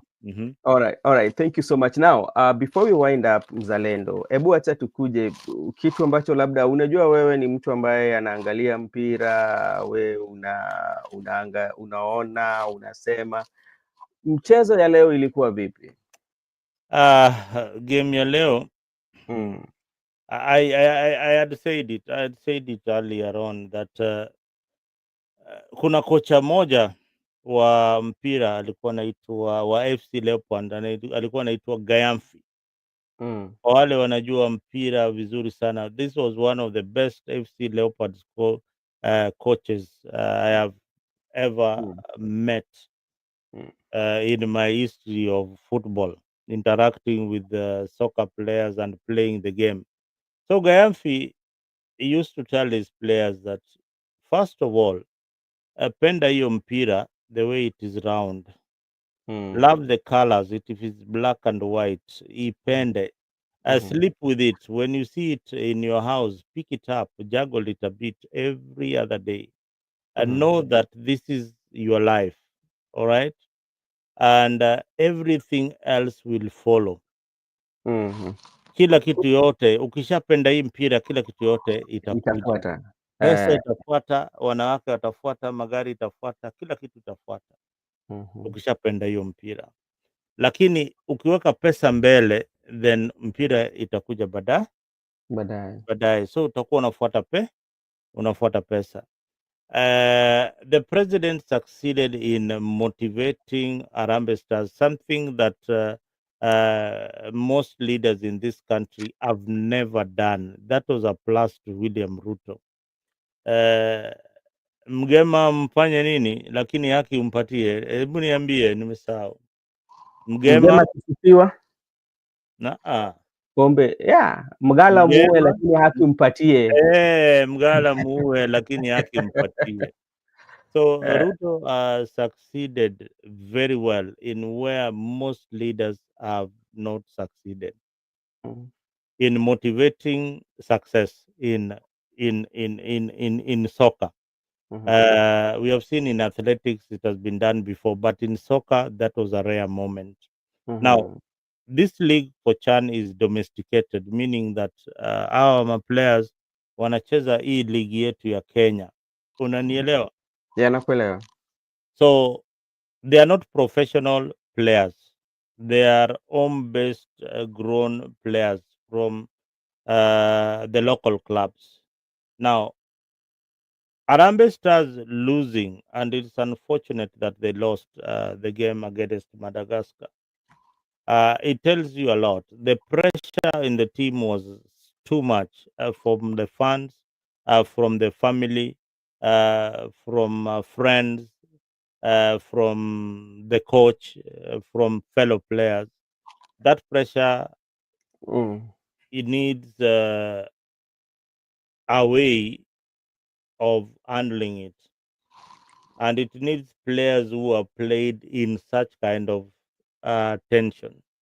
Now, Mhm. the money factor, the money Yeah. factor was a big hindrance to their win in this game, because first, you are playing a game and all you are thinking is that after this game nitakuwa na nyumba sijui ngapi, nitakuwa na gari ngapi, nitakuwa na pesa ngapi. Yani all your It, mind is it was focused. going to hit 7 million, by the way, because that one was 3-5.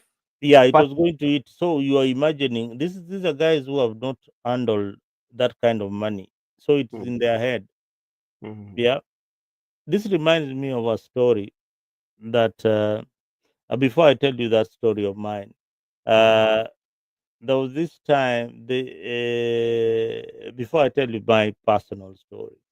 Okay. Kuna hii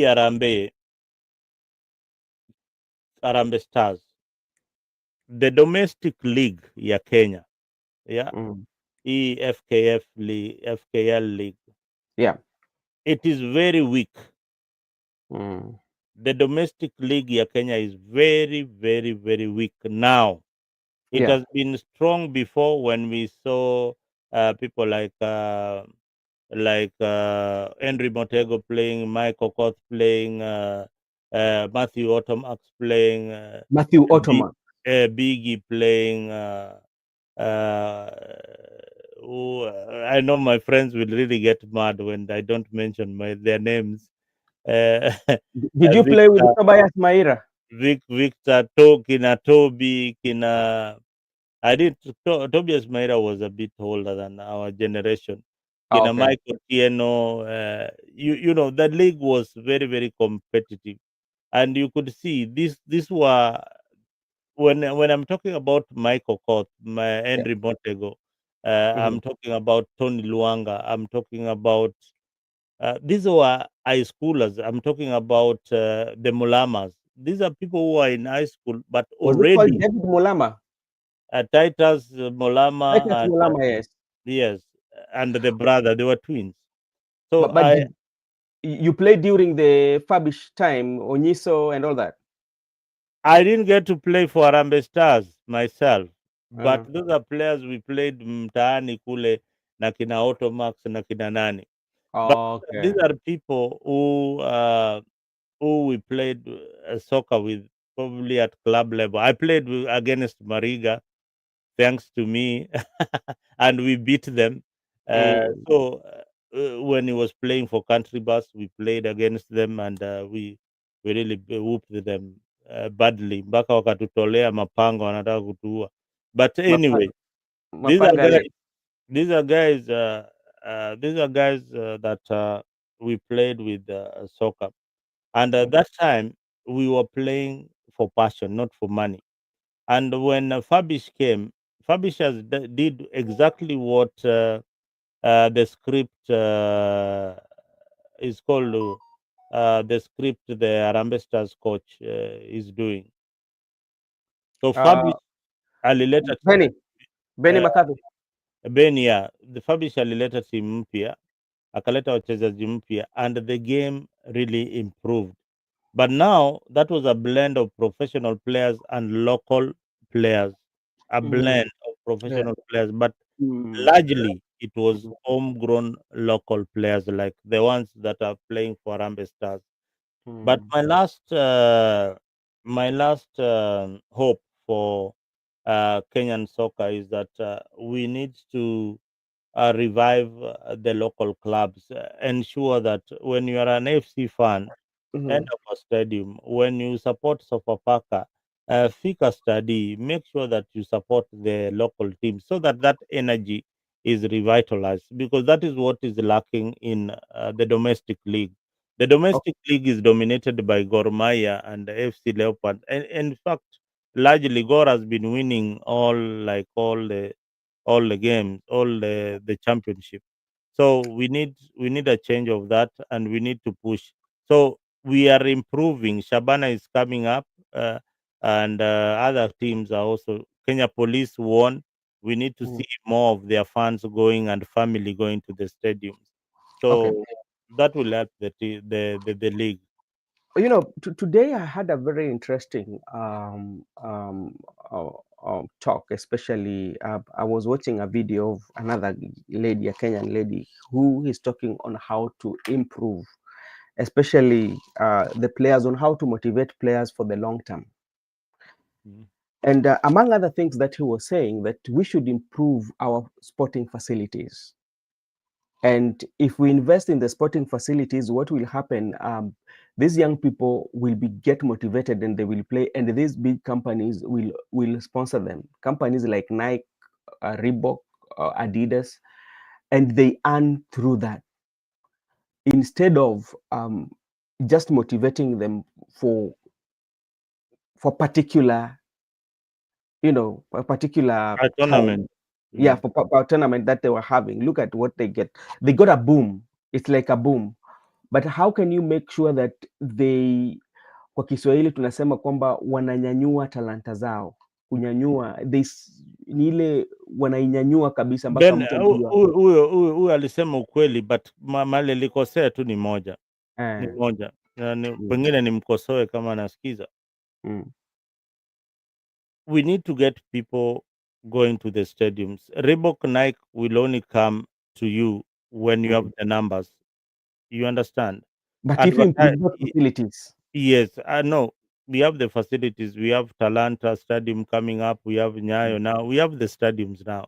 mm, Now, when Nike will not come to a stadium where we have less than 10,000 fans. yeah, They will not come there. There's mm, no advertising revenue there. There's mm, no numbers there. I mm, cannot. Safaricom wants to advertise. yeah, When you see ukiona stadium pale ilikuwa imejaa chan, when you see mm, Safaricom advertising, or when you see a media station, probably KBC, yeah, has bought the license to advertise that game, mm, then all the advertisement revenue is coming to the station. So yeah, many people, Nike will advertise there. All these big farms that because mhm. there is viewership. There's Everybody is viewership. Okay. watching that Mm, particular game.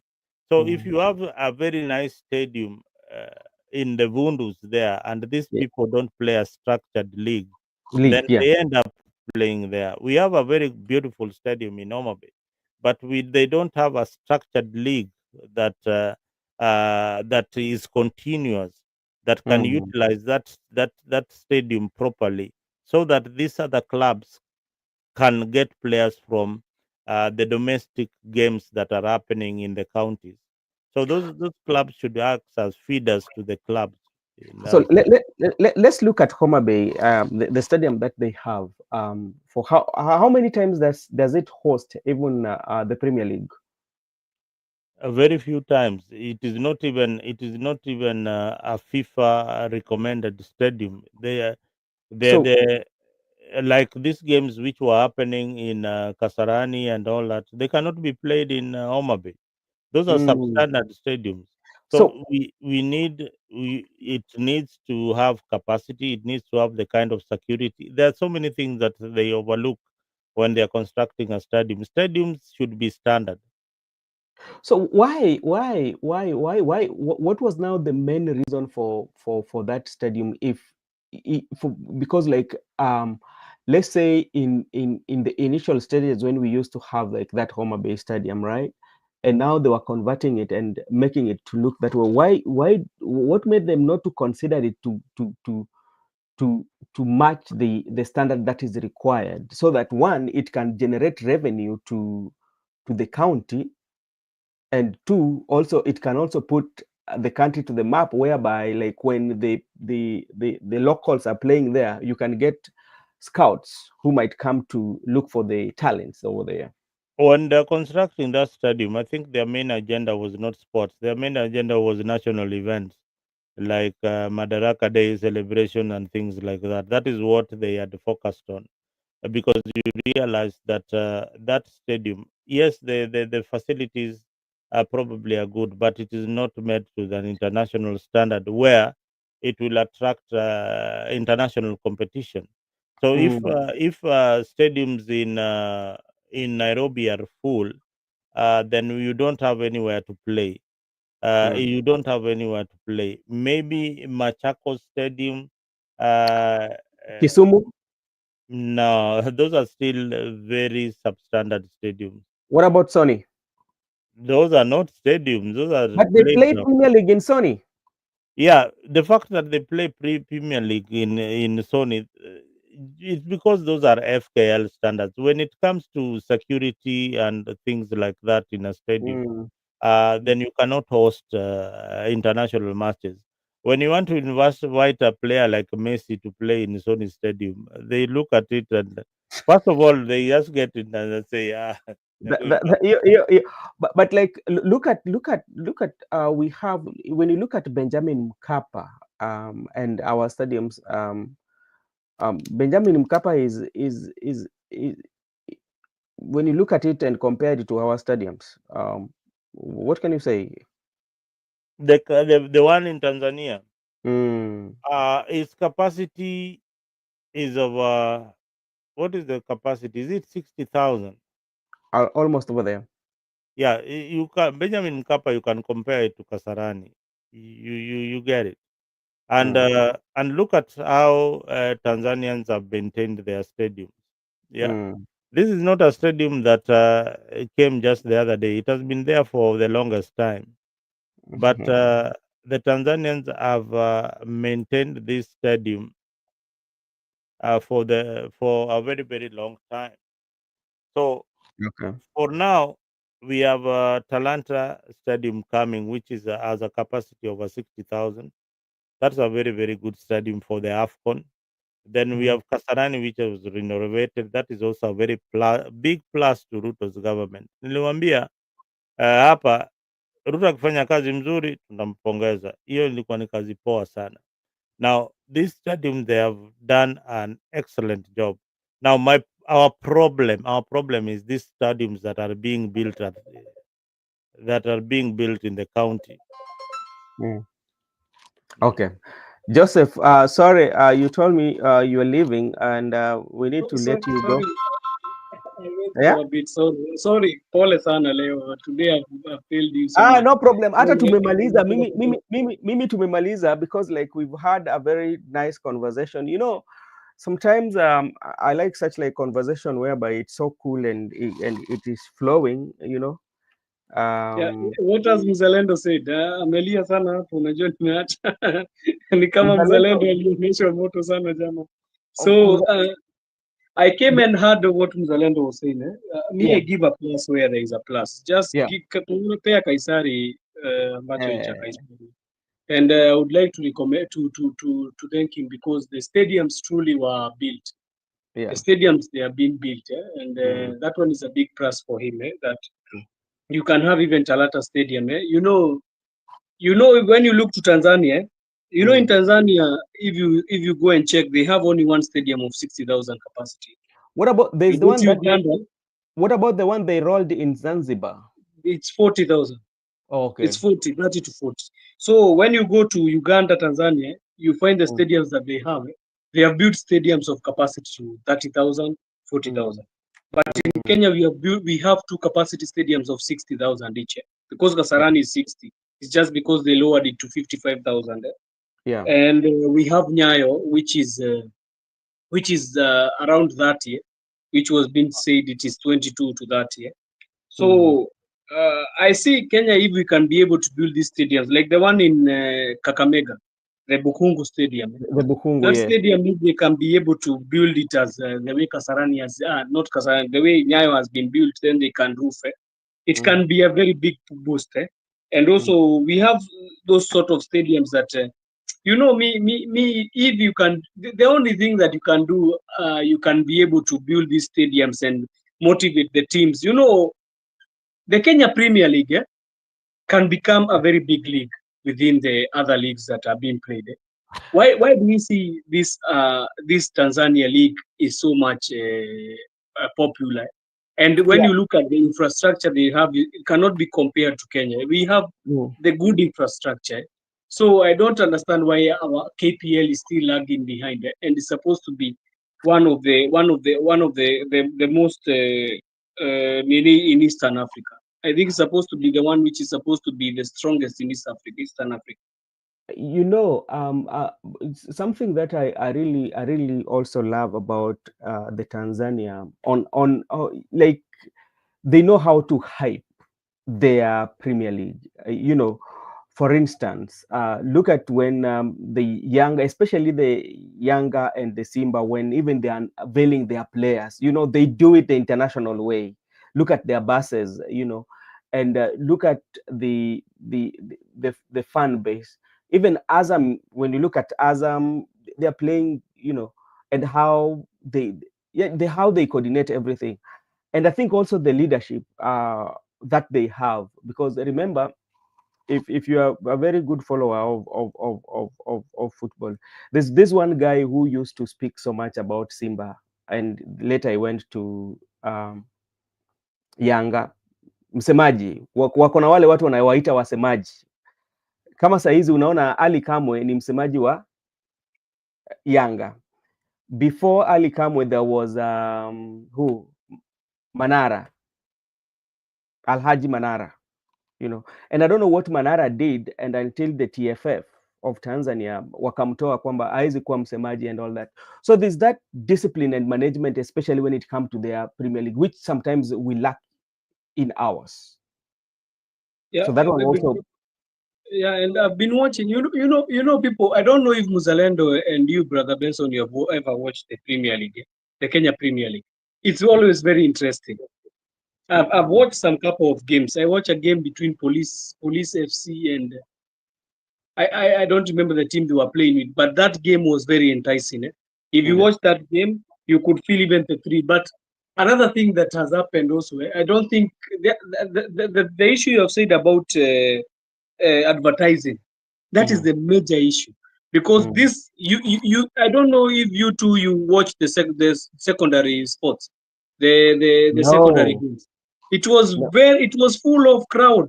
You could see people even waliingia mpaka kwa stadium mpira kwanza ikakatazwa, Alafu, so and even there's a goalkeeper from where St. Joseph Kitale who was stoned by fan alikuwa hospitali, he was fighting for his life. I think so. I saw something of the sort. I don't know why in high school we'll have all this hype, and they can go and watch the kids play in high school.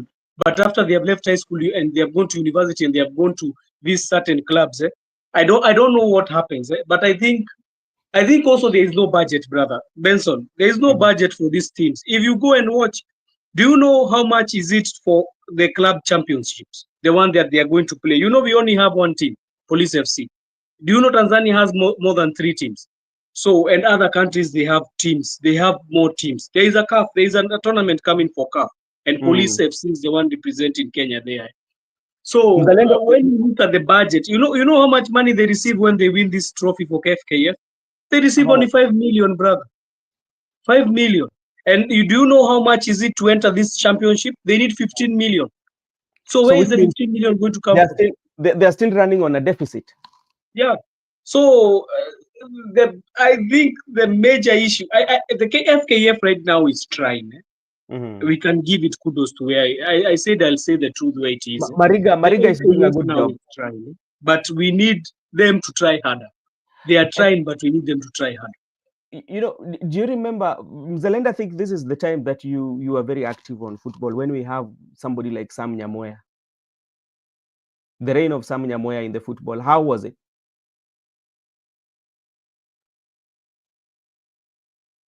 Unmute. I think for me, I would say he was one of the most terrible managers of KFF in the history of soccer, and he was very political. He never he never introduced anything new. I don't see any of there's nothing good to talk about I when I look back at the management and Mm, the wrangles that were in KFF then. mm, You know, that one is the one that led to the split of KFF, and now we have FKF League. So somewhere they brought a lot of politics in football, and it destroyed the game. So mm, for some, he didn't leave a good legacy as the president of FKF. The only mm. person who I think will give a good run is Hussein Mohammed. Hussein Mohammed has been in the management of football for a very long Okay. time. But Yep. let me ask you. There was Sam Nyamoya, then came Dan Shikanda, then Nick Mwendwa. Dan Pretend to Dan Shikanda has not been the chairman for FKF. So After some after after some what? came Nick Mwendo. Oh, okay. So who was I that? think that is the time there was wrangles in the Mm. FKF. That is when we had an acting. Maybe he was an acting only because So I because think I think after at some some point Dan Shikanda was there. He was one of, I think it was the deputy or something, deputy president, but not Mm. FKF president. And Okay. yeah, so yeah, that's what has been happening in our football. Um there are people who have mismanaged the game. There's also a lot of corruption in when it comes to FKF elections. So, but this time round, uh, despite the corruption, they Mhm. got people who, one is a very good marketer. Number two, they've got a former player who is going to bring a lot of experience that Yeah, he had in international league. So true. that blend of the president and the vice president of FKF uh, can uh, can give us some results at the end of the day. So Now, that's the hope that I have. Yeah. okay. Now, let's before we wind up, I want to know, especially what should we do, especially the welfare of our players, because majority of the players they do play well. We celebrate them, but immediately they leave the pitch. Some of them they end up retiring in a condition that is not favorable or in an unfortunate way. Yeah, just like just like we were talking about the salaries of MPs. Mhm. Uh, the salaries of players should also be regulated such that they have a pension scheme that they contribute towards to that, or the clubs are compelled to contribute towards their pension or and retirement. That can only be achieved when we have got clubs that are well managed. The kind of clubs that we have are not well managed. Mhm. So we need to have structures within the clubs that take care of the welfare of the players. And with welfare, I mean housing, uh, housing, the health meaning that if a player is sick, Insurance. health insurance, things like that, uh, both for the player and his family. So but we have not reached that level where we have a club that is providing health insurance for the players and is also ensuring that they have money at the end of the month to pay the professional players who are playing in Yes. the league. So Mm. until we reach that point, there's no club, even those clubs like FC and Gor Mahia, they have been there for the longest time. They don't even have, some of them don't even have a team bus. They don't even have a Go- stadium. Uh, Gor Owalo gave them a bus. where is that bus? Ogora has a bus. Did Owalo take it back?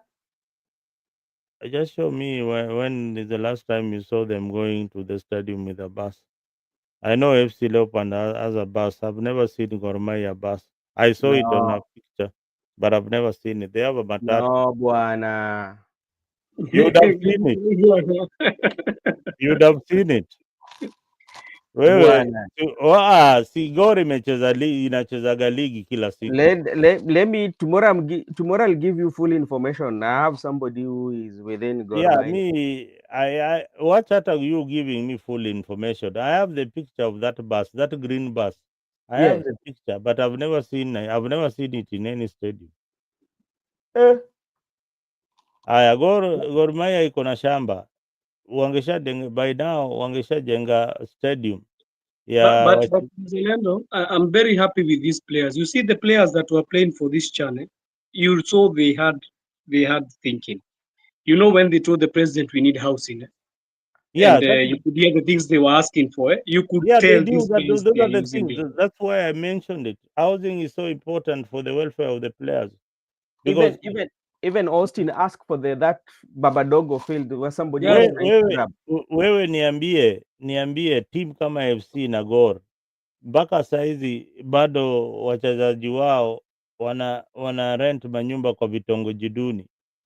Instead hizi ni team zinaweza politically they can mobilize and buy a whole flat for the Leave club. about and you see this is what usually happens, especially when you look at our system, especially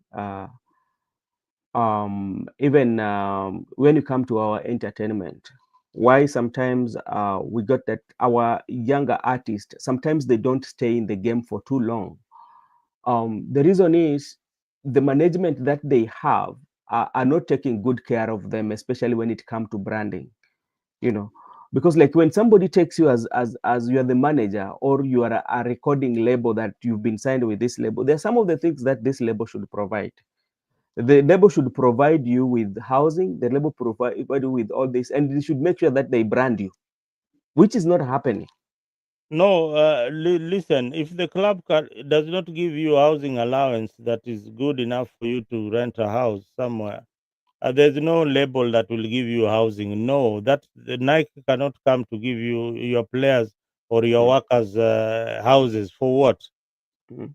They cannot come and do that. What they want is advertisement. They will give you the jersey to play with their jersey. They will give you the socks. They will give you the vest. They can give you the panty if they want, Mhm. but for Mhm. you to play. But But for them to be seen outside there, and probably they can sponsor the league so that the team that wins, Mhm. they get a token. That is what Safaricom was doing when it decided to brand Nyayo. No, not Safaricom. There was a tussle between Coca-Cola and Safaricom in. And Safaricom, yes, I can remember. You remember that tussle Mhm. between Coca-Cola and Safaricom, Yes. Nyayo. When Coca-Cola, at one point, Coca-Cola branded the whole of Nyayo Stadium, and it became an issue.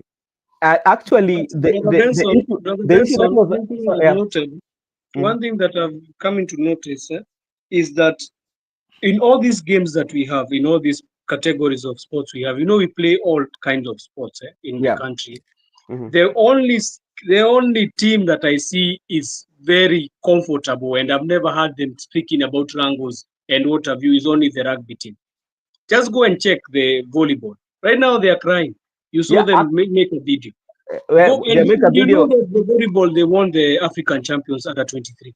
Yeah. I was watching that. I was watching that volleyball match Mhm. against Cameroon. They Mhm. won. They won that game, and there is nothing that was talked about. Just go and check at athletics. Do you know even people are being poached by other countries? Just look at the lady who left Kenya and went to Bahrain. Mhm. Why did she go to Bahrain? You find people even they're shifting to Uganda. Uganda, the country you always laugh at. They are They shifting to them yeah. because of what? They are given good conditions as And athletics and mm, as sportsmen. But in our country, we are used to that. When mtu akikufa ndio unaona mtu anakimbia na joka ndege stadium. Mtu akipata kashida ndio tunaanza kusema wacha tu support. What to I support? don't know when this mentality will end in Kenya, because it is a very shrewd mentality that when somebody is gone is when we tend to see like we can be able to retrieve or give him something. He is gone. What are we helping him with? And I think it is and all this boils to the leadership, because like you find that um, when something happens, something that is very touchy, that's when you see the leadership coming in, and they will come in with a lot of finances, with all that, to please at that particular moment, but they don't think about the sustainability.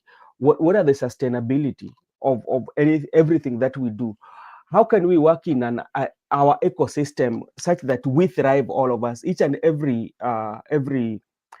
sector is thriving, making that conducive environment, making it uh, growing friendly, like where we can develop, friendly developed, such that everybody can thrive, but you find that our environment is made in a way such, if kama kuna ile inaangamia kabisa, lakini kama kuna ile inakuwa kabisa. So such like of environment actually that is in balance, because like right now, look at what happened with the volleyball. They are giving they are doing this video to remind the president that we are all your children.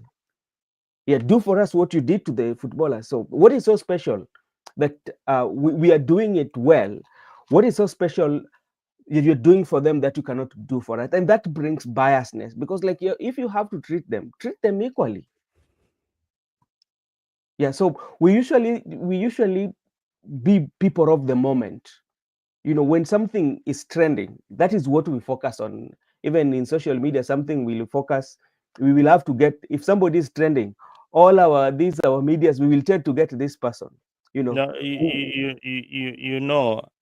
why volleyball might be overlooked sometimes, because one, it is not one of the most popular games in Kenya. So the attention was focused on Harambee Stars. That was Okay. the biggest game happening. Okay, Mzalendo. Sometimes, yeah. All right. That's fine. And tutakutana tena next Friday. We will be here, me, Joseph, and Mzalendo, and we will discuss the recap of the week.